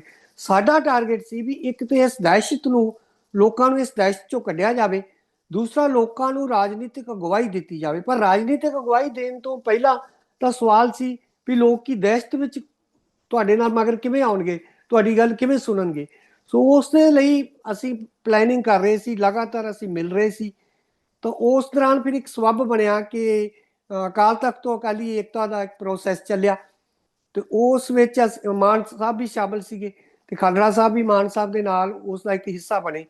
ਤਾਂ ਅਸੀਂ ਉਸ ਪ੍ਰੋਸੈਸ ਦੇ ਵਿੱਚ ਹਿਊਮਨ ਰਾਈਟਸ ਵਿੰਗ, ਯਾਨੀ ਅਕਾਲੀ ਦਲ ਦਾ ਇੱਕ ਹਿਊਮਨ ਰਾਈਟਸ ਵਿੰਗ ਬਣਾਇਆ। ਵੀ ਸਾਨੂੰ ਲੱਗਾ ਕਿ ਜਿਹੜੀ ਲੜਾਈ ਕੇਵਲ ਕੁਝ ਰਿਪੋਰਟਾਂ ਬਣਾ ਕੇ ਲੜੀ ਜਾਂਦੀ ਸੀ ਹਿਊਮਨ ਰਾਈਟਸ ਜਥੇਬੰਦੀਆਂ, ਉਹਨੂੰ ਮਾਸ ਲੈਵਲ ਤੇ ਲਿਜਾਇਆ ਜਾਵੇ, ਉਹਨੂੰ ਲੋਕਾਂ ਨੂੰ ਉਹਦੇ ਨਾਲ ਜੋੜਿਆ ਜਾਵੇ, ਤੇ ਵਿਕਟਮ, ਜੇ ਪੋਲੀਟੀਕਲ ਪਾਰਟੀ ਸਾਡੇ ਨਾਲ ਹੋਏਗੀ ਇੱਕ, ਤਾਂ ਲੋਕਾਂ ਨੂੰ, ਕਿਉਂਕਿ ਉਸ ਵੇਲੇ ਜਿਹੜੇ ਵਿਕਟਮ ਸੀਗੇ ਉਹ ਬਾਹਰ ਆਉਣ ਲਈ ਤਿਆਰ ਨਹੀਂ ਸੀ, ਕਿਉਂਕਿ ਇੱਕੋ ਹੀ ਤਰੀਕਾ ਸੀ ਕਿ ਉਹ ਕਾਨੂੰਨੀ ਤੌਰ ਤੇ ਜੋ ਉਹਨਾਂ ਨਾਲ ਵਾਪਰਿਆ ਉਹ ਕੋਰਟਸ ਵਿੱਚ ਆਉਣ ਤੇ ਆਪਣੀ ਗੱਲ ਦੱਸਣ, ਉਸ ਗੱਲ ਨੂੰ ਇੰਟਰਨੈਸ਼ਨਲੀ ਦੁਨੀਆ 'ਚ ਰੱਖਿਆ ਜਾਵੇ। ਪਰ ਉਹਦੇ ਲਈ ਕੋਈ ਵੀ ਪੋਲੀਟੀਕਲ ਪਾਰਟੀ, ਫਿਰ ਸਾਨੂੰ ਲੱਗਾ ਵੀ ਅਸੀਂ ਅਕਾਲੀ ਦਲ ਦੇ ਵਿੱਚ ਲੋਕ, ਕਿਉਂਕਿ ਇੱਕ ਮਾਸ ਬੇਸ ਪਾਰਟੀ ਹੈ ਅਕਾਲੀ ਦਲ, ਉਹਨਾਂ ਦਾ ਸੰਯੋਗ ਲੈ ਕੇ ਅਸੀਂ ਲੋਕਾਂ ਨੂੰ ਹੌਸਲਾ ਦੇ ਕੇ ਅੱਗੇ ਲਿਆਈਏ, ਤੇ ਜਿਹੜੀਆਂ ਲਿਟੀਗੇਸ਼ਨ, ਜਿਹੜੀਆਂ ਹਾਈ ਕੋਰਟ ਦੇ ਵਿੱਚ ਲੋਕਾਂ ਨੂੰ ਲਿਜਾਣਾ ਅਸੀਂ ਸ਼ੁਰੂ ਕੀਤਾ। ਬਿਲਕੁਲ। ਭਾਈ ਅਮਰੀਕ ਸਿੰਘ ਜੀ, ਤੁਸੀਂ ਗੱਲ ਕੀਤੀ ਕਿ ਜਿਹੜੀ ਭਾਈ ਜਸਵੰਤ ਸਿੰਘ ਖਾਲੜਾ ਦੀ ਜਿਹੜੀ ਪੋਲੀਟੀਕਲ ਕੌਨਸ਼ੀਅਸਨੈਸ ਸੀ, ਤਾਂ ਇੱਕ ਹੁਣ ਫਿਲਮ ਵੀ ਆ ਰਹੀ ਹੈ ਭਾਈ ਜਸਵੰਤ ਸਿੰਘ ਖਾਲੜਾ ਬਾਰੇ। ਮਤਲਬ ਭਾਈ ਜਸਵੰਤ ਸਿੰਘ ਖਾਲੜਾ ਦਾ ਜਿਹੜਾ ਕਰੈਕਟਰ ਦੀ ਗੱਲ ਕਰਦੇ ਆ, ਉਹਨਾਂ ਦੇ ਬਿੰਬ ਦੀ ਗੱਲ ਕਰਦੇ ਆ, ਤਾਂ ਉਹ ਇੱਕ ਹਿਊਮਨ ਰਾਈਟਸ ਡਿਫੈਂਡਰ ਦਾ ਅਸੀਂ ਜਾਣਦੇ ਹਾਂ ਕਿ ਉਹ ਸੀ, ਉਹਨਾਂ ਨੇ ਹਿਊਮਨ ਰਾਈਟਸ ਦੇ ਉੱਤੇ ਬਹੁਤ ਵੱਡਾ ਕੰਮ ਕੀਤਾ। ਪਰ ਜਿਹੜੀ ਤੁਸੀਂ ਅੱਗੇ ਨਾਲ ਗੱਲ ਕੀਤੀ ਕਿ ਅਸੀਂ ਸੋਚ ਰਹੇ ਸੀ ਕਿ ਲੋਕਾਂ ਦੇ ਵਿੱਚੋਂ ਦਹਿਸ਼ਤ ਕੱਢ ਕੇ ਤੇ ਜਿਹੜੀ ਰਾਜਨੀਤਿਕ ਸਥਾਪਤੀ ਵੱਲ ਜਿਹੜਾ ਪੰਜਾਬ ਨੂੰ ਤੋਰਿਆ ਜਾਵੇ, ਤੇ ਜਿਹੜੀ ਉਹ ਰਾਜਨੀਤਿਕ ਸਥਾਪਤੀ ਦਾ ਆਈਡੀਆ ਸੀ, ਤੇ ਕੀ ਜਿਹੜਾ ਤੁਹਾਡਾ ਹਿਊਮਨ ਰਾਈਟਸ ਦਾ ਜਿਹੜਾ ਅਲਟੀਮੇਟ ਰੈਜ਼ੋਲੂਸ਼ਨ ਤੁਸੀਂ ਰੋਕਣ ਦਾ ਦੇਖ ਰਹੇ ਸੀ, ਕਿ ਤੁਸੀਂ ਵੀ ਜਿਹੜੇ ਸਾਰੇ ਹਿਊਮਨ ਰਾਈਟਸ ਡਿਫੈਂਡਰ ਸੀ ਉਹ ਇਹੀ ਸੋਚ ਰਹੇ ਸੀ ਕਿ ਖਾਲਿਸਤਾਨ ਤੋਂ ਬਿਨਾਂ ਸਿੱਖਾਂ ਦਾ ਇਸ ਟੈਰਰ ਤੋਂ ਸਿੱਖਾਂ ਨੂੰ ਨਿਜਾਤ ਨਹੀਂ ਦਵਾਈ ਜਾ ਸਕਦੀ, ਜਾਂ ਤੁਹਾਨੂੰ ਲੱਗ ਰਿਹਾ ਸੀ ਕਿ ਨਹੀਂ, ਇੱਕ ਜਿਹੜਾ ਹੁਣ ਸਮਾਂ ਲੰਘ ਗਿਆ ਤੇ ਹੁਣ ਅਸੀਂ ਮਤਲਬ ਪੰਜਾਬ ਦੇ ਵਿੱਚ ਕੋਈ ਜਿਹੜੀ ਪੋਲੀਟੀਕਲ ਸਥਾਪਤੀ ਆ ਉਹੀ ਕਰਕੇ ਵੀ ਆਪਣੀ ਕੋਈ ਸਰਕਾਰ ਬਣਾ ਕੇ ਹੀ ਪੰਜਾਬ ਦੇ ਵਿੱਚੋਂ ਇਸ ਟੈਰਰ ਨੂੰ ਜਿਹੜਾ ਰੋਕਿਆ ਜਾ ਸਕਦਾ? ਕੀ ਵਿਜ਼ਨ ਸੀ ਉਸ ਟਾਈਮ ਤੁਹਾਡੇ, ਸਾਰੇ ਜਿਹੜੇ ਤੁਸੀਂ ਕੰਮ ਕਰ ਰਹੇ ਸੀ ਬੰਦੇ, ਪੋਲੀਟੀਕਲੀ ਕੀ ਵਿਜ਼ਨ ਸੀ ਤੁਹਾਡਾ? ਦੇਖੋ ਉਦੋਂ ਸਾਡੇ ਅੱਗੇ ਸਭ ਤੋਂ ਵੱਡਾ ਤਾਂ ਇਹੀ ਸੀ ਵੀ ਲੋਕ ਇੱਕ ਦਹਿਸ਼ਤ ਵਿੱਚ ਨੇ। ਜਿਹੜੀ ਸਾਡੀ ਆਰਮ ਸਟਰਗਲ ਸੀ, ਸਾਡੀ ਪੋਲੀਟੀਕਲ ਸਟਰਗਲ ਸੀ, ਉਹਨਾਂ ਨੇ ਆਲਮੋਸਟ ਦਬਾ ਦਿੱਤੀ ਸੀ। ਤੇ ਸੋ ਸਾਡਾ ਤਾਂ ਪਹਿਲਾ ਸੀ ਵੀ ਲੋਕਾਂ ਨੂੰ ਇਸ ਦਹਿਸ਼ਤ ਚੋਂ ਕੱਢਾਂਗੇ। ਜਦੋਂ ਲੋਕ ਸਮਰੱਥ ਹੋਣਗੇ ਤਾਂ ਅਗਲੇ ਪ੍ਰੋਗਰਾਮ ਬਾਰੇ ਤਾਂ ਫਿਰ ਹੀ ਸੋਚਿਆ ਜਾ ਸਕੇਗਾ। ਸਾਡੇ ਜੋ ਮਰਜ਼ੀ ਖਿਆਲ ਸੀ, ਕਿਉਂਕਿ ਅਸੀਂ ਤਾਂ ਲਹਿਰ ਵਿੱਚ ਸੀ, ਤਾਂ ਨੈਚੁਰਲੀ ਅਸੀਂ ਉਦੋਂ ਆਜ਼ਾਦੀ ਲਈ ਲੜ ਰਹੇ ਸੀ। ਸੋ ਪਰ ਉਦੋਂ ਸਾਡਾ ਇਹ ਸੀ ਵੀ ਜੇ ਇਹ ਸਿਚੁਏਸ਼ਨ ਬਣੀ ਰਹੀ, ਇਹ ਨਿਰਾਸ਼ਤਾ ਬਣੀ ਰਹੀ, ਤਾਂ ਇਸ ਨਿਰਾਸ਼ਤਾ ਵਿੱਚੋਂ ਬਹੁਤ ਸਾਰੀਆਂ ਅਲਾਮਤਾਂ ਪੈਦਾ ਹੋਣਗੀਆਂ। ਸੋ ਜਿਹੜੀਆਂ ਅੱਗੇ ਚੱਲ ਕੇ ਸਾਡੇ ਕਿਸੇ ਵੀ ਰਾਜਨੀਤਿਕ ਸਟਰਗਲ ਦੇ ਵਿੱਚ ਬਹੁਤ ਵੱਡੀ ਰੁਕਾਵਟ ਬਣਨਗੀਆਂ। ਸੋ ਮੈਨੂੰ ਲੱਗਦਾ ਅੱਜ ਵੀ ਜਦੋਂ ਅਸੀਂ ਪੰਜਾਬ ਨੂੰ ਦੇਖਦੇ ਹਾਂ, ਜੇ ਤੁਸੀਂ ਇੱਕ ਸਕਾਈਟਰਸ ਦੀ ਤਰ੍ਹਾਂ ਪੰਜਾਬ ਨੂੰ ਦੇਖੋ, ਤਾਂ ਪੰਜਾਬ ਦੀ ਜਿਹੜੀ ਸਾਈਕੀ ਹੈ, ਸਮੂਹਕ ਸਾਈਕੀ ਹੈ, ਉਹ ਜਿਹੜਾ ਦੌਰ ਹੈ ਉਸ ਜ਼ੁਲਮ ਦਾ ਜਿਹੜਾ ਦੌਰ ਹੈ, ਉਹਦਾ ਤੁਹਾਨੂੰ ਮਤਲਬ ਸਾਡੇ ਪੋਲੀਟੀਸ਼ੀਅਨ, ਕਿਉਂਕਿ ਮੈਂ ਤਾਂ ਸਮਝੂਗਾ ਕਿ ਜਿਹੜੀ ਪੋਲੀਟੀਸ਼ੀਅਨ ਅੱਜ ਜਿਹੜੇ ਪੰਜਾਬ ਨੂੰ ਮਿਲੇ ਹੋਏ ਨੇ, ਉਹ ਮਤਲਬ ਉਹਨਾਂ ਦੀ ਜਿਹੜੀ ਪਸ਼ੂਆਂ ਵਰਗੀ ਮਤਲਬ ਮਾਨਸਿਕਤਾ ਹੈ, ਉਹ ਪੰਜਾਬ ਦੇ ਲੋਕਾਂ ਦੀ ਉਸ ਮਾਨਸਿਕਤਾ ਨੂੰ ਪੜ੍ਹ ਸਕਣ, ਜਿਹੜੀ ਜੋ ਉਹਨਾਂ ਨੇ ਹੰਢਾਇਆ ਜਾਂ ਜੋ ਅੱਜ ਉਹ ਹੰਢਾ ਰਹੇ ਨੇ। ਸਾਡੇ ਕੋਲ ਇਸ ਤਰ੍ਹਾਂ ਦੀ ਲੀਡਰਸ਼ਿਪ ਦਾ ਬਹੁਤ ਵੱਡਾ ਗੈਪ ਹੈ ਇਸ ਵੇਲੇ। ਮਤਲਬ ਉਦੋਂ ਅਸੀਂ ਇਸ ਤਰ੍ਹਾਂ ਸੋਚਦੇ ਸੀ ਕਿ ਸਾਡੇ ਕੋਲ ਇੱਕ ਐਸੀ ਲੀਡਰਸ਼ਿਪ ਹੋਣੀ ਚਾਹੀਦੀ ਹੈ ਜਿਹੜੀ ਉਸ ਪੇਨ ਨੂੰ ਪਹਿਲਾਂ ਆਪਣੇ ਪਿੰਡੇ ਦੇ ਉੱਤੇ ਮਹਿਸੂਸ ਕਰੇ। ਕਿਉਂਕਿ ਜਦੋਂ ਤੱਕ ਤੁਸੀਂ ਕਿਸੇ ਵੀ ਪੀੜਾ ਨੂੰ ਆਪ ਨਹੀਂ ਮਹਿਸੂਸ ਕਰਦੇ, ਤੁਸੀਂ ਮੂੰਹ ਨਾਲ ਗੱਲ ਕਰਦੇ ਹੋ ਜਾਂ ਮਨੁੱਖੀ ਅਧਿਕਾਰ ਜਥੇਬੰਦੀਆਂ ਮੂੰਹ ਨਾਲ ਗੱਲ ਕਰਦੀਆਂ ਨੇ ਲੋਕਾਂ ਨਾਲ ਜ਼ੁਲਮ ਹੋ ਰਿਹਾ, ਪਰ ਜਦੋਂ ਤੱਕ ਤੁਸੀਂ ਉਸ ਪੇਨ ਨੂੰ ਖੁਦ ਮਹਿਸੂਸ ਨਹੀਂ ਕਰਦੇ, ਤੁਸੀਂ ਉਹਦੇ ਲਈ ਲੜ ਨਹੀਂ ਸਕਦੇ। ਤੇ ਤੁਸੀਂ ਦੋ ਗੱਲਾਂ ਕੀਤੀਆਂ ਕਿ ਜਦੋਂ ਤੁਹਾਨੂੰ ਪੁਲਿਸ ਨੇ 92 ਦੇ ਵਿੱਚ ਤੁਸੀਂ ਦੱਸਿਆ ਕਿ ਚੁੱਕਿਆ, ਤੁਹਾਡੇ ਤੇ ਤਸ਼ੱਦਦ ਹੋਇਆ, ਤੁਹਾਨੂੰ ਕਿਹਾ ਗਿਆ ਕਿ ਇੱਕ ਕੋਂਬਿੰਗ ਆਪਰੇਸ਼ਨ ਚਲਾਇਆ ਜਾ ਰਿਹਾ। ਤਾਂ ਜਿਹੜਾ ਉਹ ਕੋਂਬਿੰਗ ਆਪਰੇਸ਼ਨ ਆ, ਕਿਉਂਕਿ ਉਸ ਟਾਈਮ ਤੱਕ ਇਹ ਗੱਲ ਬਿਲਕੁਲ ਤੁਹਾਡੀ ਸਹੀ ਹੈ, ਕਾਫੀ ਜਿਹੜੀ ਮਿਲੀਟੈਂਟ ਲੀਡਰਸ਼ਿਪ ਸੀ ਉਹ ਮਤਲਬ ਇਹਨਾਂ ਨੇ ਸ਼ਹੀਦ ਕਰਤੀ ਸੀ। ਤਾਂ ਕੋਂਬਿੰਗ ਆਪਰੇਸ਼ਨ ਦੇ ਕੀ ਜਿਹੜੇ ਮੈਂ ਉਹਨੂੰ ਸਮਝਣਾ ਚਾਹੁੰਦਾ ਕਿ ਤੁਸੀਂ ਉਹਨੂੰ ਕਿਵੇਂ ਸਮਝਦੇ ਹੋ ਕਿ ਉਹਦੇ 'ਚ ਬੰਦੇ ਮਾਰੇ ਗਏ ਜਿਹੜੇ ਉਹਨਾਂ ਨੂੰ ਲੱਗ ਰਿਹਾ ਸੀ ਕਿ ਮੂਵਮੈਂਟ ਨੂੰ ਦੁਬਾਰਾ ਰਿਵਾਈਵ ਕਰ ਸਕਦੇ ਆ, ਤੇ ਨਾਲ ਬੰਦੇ ਜਿਹੜੇ ਆ ਉਹ ਮਤਲਬ ਸੈੱਟ ਵੀ ਕੀਤੇ ਗਏ। ਤੁਹਾਨੂੰ ਲੱਗਦਾ ਕਿ ਉਸ ਆਪਰੇਸ਼ਨ 'ਚ ਕਿ ਜਿਹਨਾਂ ਜਿਹੜੀ ਸਾਰੀ ਮੂਵਮੈਂਟ ਆ ਸਿੱਖਾਂ ਦੀ ਅੱਜ ਜਿੱਥੇ ਅਸੀਂ ਖੜੇ ਆ, ਕਿ ਉਹਦੇ ਵਿੱਚ ਅਸੀਂ ਦੇਖਦੇ ਹਾਂ ਕਿ ਜਿਹੜੀ ਇੰਡੀਅਨ ਸਟੇਟ ਆ ਉਹ ਮੂਵਮੈਂਟ ਦੇ ਵਿੱਚ ਜਿਹੜੀ ਆਪਣੀ ਇਨਫਿਲਟ੍ਰੇਸ਼ਨ ਕਰਨ ਦੇ ਵਿੱਚ ਉਸ ਆਪਰੇਸ਼ਨ ਦੇ ਰਾਹੀਂ ਕਾਮਯਾਬ ਰਹੀ। ਦੇਖੋ ਜਿਹੜੀ ਤਾਂ ਹੈਗੀ ਆ ਸਰਕਾਰ ਦੀ ਘੁਸਪੈਠ ਹੈ, ਉਹ ਤਾਂ ਮਤਲਬ ਤੁਸੀਂ ਦੇਖੋ ਵੀ ਜਿਹੜੀ ਲਹਿਰ ਦੀ ਫੇਲੀਅਰ ਹੈ ਉਹਦੇ ਵਿੱਚ ਤੁਹਾਨੂੰ ਮਤਲਬ ਹਾਲਾਂਕਿ ਅਜੇ ਤੱਕ ਇਹ ਚੀਜ਼ਾਂ ਨੂੰ ਅਸੀਂ ਕਿਸੇ ਡਾਕੂਮੈਂਟ ਦੇ ਰੂਪ 'ਚ ਬਾਹਰ ਨਹੀਂ ਲਿਆਏ ਜੋ ਕਿ ਲਿਆਂਦਾ ਜਾਣਾ ਚਾਹੀਦਾ ਹੈ। ਲਹਿਰ ਉੱਤੇ ਲਿਖਿਆ ਹੀ ਨਹੀਂ ਗਿਆ। ਪਹਿਲੀ ਗੱਲ ਤਾਂ ਲਹਿਰ ਦਾ ਇੱਕ ਜਿਹੜਾ ਐਨਾਲਿਸਿਸ ਹੁੰਦਾ, ਪੜਚੋਲ ਹੁੰਦੀ ਹੈ ਕਿ ਉਹ ਕਿਹੜੀਆਂ ਗੱਲਾਂ ਸੀ ਜਿਹਦੇ ਕਰਕੇ ਸਾਨੂੰ ਮਾਰ ਪਈ ਹੈ, ਉਹ ਉਧਰ ਅਸੀਂ ਅਜੇ ਵਧੇ ਹੀ ਨਹੀਂ।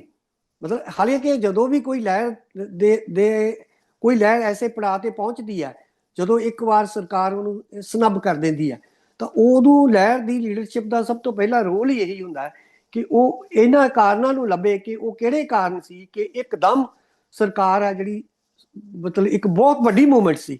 ਇਹ ਨਹੀਂ ਕਿ ਉਹ ਖਾੜਕੂ ਮੂਵਮੈਂਟ ਸੀ, ਇੱਕ ਜਨਤਕ ਮੂਵਮੈਂਟ ਵੀ ਸੀ। ਮੈਨੂੰ ਯਾਦ ਹੈ ਕਿ ਉਹਨਾਂ ਦਿਨਾਂ ਦੇ ਵਿੱਚ 50-50 ਹਜ਼ਾਰ ਲੱਖ ਦੀਆਂ ਕਾਨਫਰੰਸਾਂ ਅਸੀਂ ਅਰੇਂਜ ਕਰਦੇ ਸੀ। ਇੱਕ ਟਾਈਮ ਇਹੋ ਜਿਹਾ ਸੀ ਕਿ ਇੱਕ ਪ੍ਰੋਗਰਾਮ ਦੇ ਵਿੱਚ 5-5 ਹਜ਼ਾਰ 10-10 ਹਜ਼ਾਰ ਬੰਦਾ ਅੰਮ੍ਰਿਤ ਛਕਾਉਂਦਾ ਸੀ। ਕਕਾਰ ਯਾਨੀ ਹੈ ਜਿਹੜੇ ਉਹ ਮਤਲਬ ਜਿਹੜੇ ਅਸੀਂ ਅਰੇਂਜ ਕਰਦੇ ਹੁੰਦੇ ਸੀ ਕਕਾਰ ਉਸ ਪ੍ਰੋਗਰਾਮ ਨੂੰ ਲੈ ਕੇ, ਉਹ ਘਟ ਜਾਂਦੇ ਸੀ ਕਿ ਅੰਮ੍ਰਿਤ ਛਕਣ ਵਾਲਿਆਂ ਦੀ ਜਿਹੜੀ ਹੈ ਮਤਲਬ ਇੱਕ ਜਨਤਕ ਮੂਵਮੈਂਟ ਵੀ ਸੀ। ਉਸ ਜਨਤਕ ਮੂਵਮੈਂਟ ਦਾ ਤੁਸੀਂ 89 'ਚ ਦੇਖਿਆ ਕਿ ਮਤਲਬ ਪੰਜਾਬ ਦੇ ਵਿੱਚ 11 MP ਆ ਜਿਹੜੇ 9 ਸਿੱਧੇ ਅਕਾਲੀ ਦਲ ਦੇ ਤੇ 2 ਜਿਹੜੇ ਆ ਇੱਕ BSP ਦਾ ਤੇ ਇੱਕ ਜਨਤਾ ਦਲ ਦਾ ਸਾਡੀ ਸਪੋਰਟ ਦੇ ਨਾਲ ਜਿੱਤਿਆ।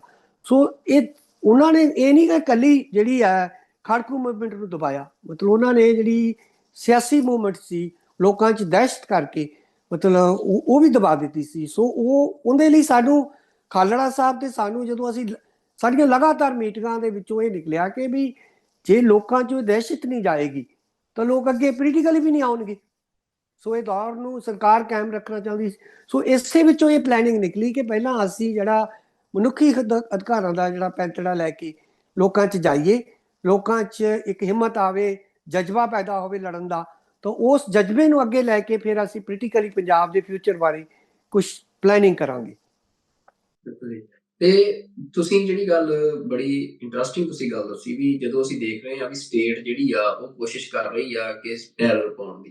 ਕਿਉਂਕਿ ਮੈਂ ਦੇਖਦਾ ਕਿ ਜਦੋਂ ਡੀਜੀਪੀ ਰਿਬੈਰੋ ਪੰਜਾਬ ਦੇ ਵਿੱਚ ਲਿਆਂਦਾ ਗਿਆ ਤੇ ਉਹ ਇੱਕ ਪਾਲਿਸੀ ਪੂਰੀ ਲਿਆਂਦੀ ਗਈ, ਚਾਹੇ ਬਲੈਕ ਕੈਟਸ ਦੇ ਰੂਪ ਦੇ ਵਿੱਚ ਪੰਜਾਬ ਪੁਲਿਸ ਤੇ ਜਿਹੜਾ ਸਿੱਖ ਮਿਲੀਟੈਂਟ ਸੀ ਉਹਨਾਂ ਦੇ ਦਰਮਿਆਨ ਇੱਕ ਟਸਲ ਬਣਾਉਣ ਦੀ ਜਿਹੜੀ ਲਾਈਨ ਸੀ, ਤੇ ਦੂਜੇ ਪਾਸੇ ਲੋਕਾਂ ਨੂੰ, ਜਿਹੜੀ ਆਮ ਲੋਕ ਆ ਉਹਨਾਂ ਨੂੰ ਮੂਵਮੈਂਟ ਤੋਂ ਦੂਰ ਕਰਨ ਦੀ ਲਾਈਨ ਉਹਦੇ 'ਚ ਅਪਰੋਚ ਲੈ ਕੇ ਆਏ। ਤੇ ਉਹ ਸਾਰੇ ਦੇ ਵਿੱਚ ਨਾਲ ਜਿਹੜੀ ਗੱਲ ਕਿ ਪਿੰਡ ਦੀ ਸੱਥ ਦੇ ਵਿੱਚ ਲਿਆ ਕੇ ਨੌਜਵਾਨ ਨੂੰ ਕਿਸੇ ਨੂੰ ਮਾਰ ਕੇ ਸੁੱਟਣਾ ਤੇ ਉਹਦੇ ਨਾਲ ਟੈਰਰ ਪਾਉਣ ਦੀ ਕੋਸ਼ਿਸ਼ ਕੀਤੀ। ਪਰ ਤੁਸੀਂ ਦੱਸ ਰਹੇ ਹੋ ਕਿ ਉਹ ਸਾਰੇ ਦੌਰ 'ਚ ਵੀ ਜਿਹੜੇ ਲੋਕ ਆ ਕਿ ਉਹ ਇੰਨੀ ਵੱਡੀ ਗਿਣਤੀ 'ਚ ਅੰਮ੍ਰਿਤ ਛਕ ਰਹੇ ਸੀ ਕਿ ਮਤਲਬ ਕਕਾਰ ਖੜ ਜਾਂਦੇ ਸੀ।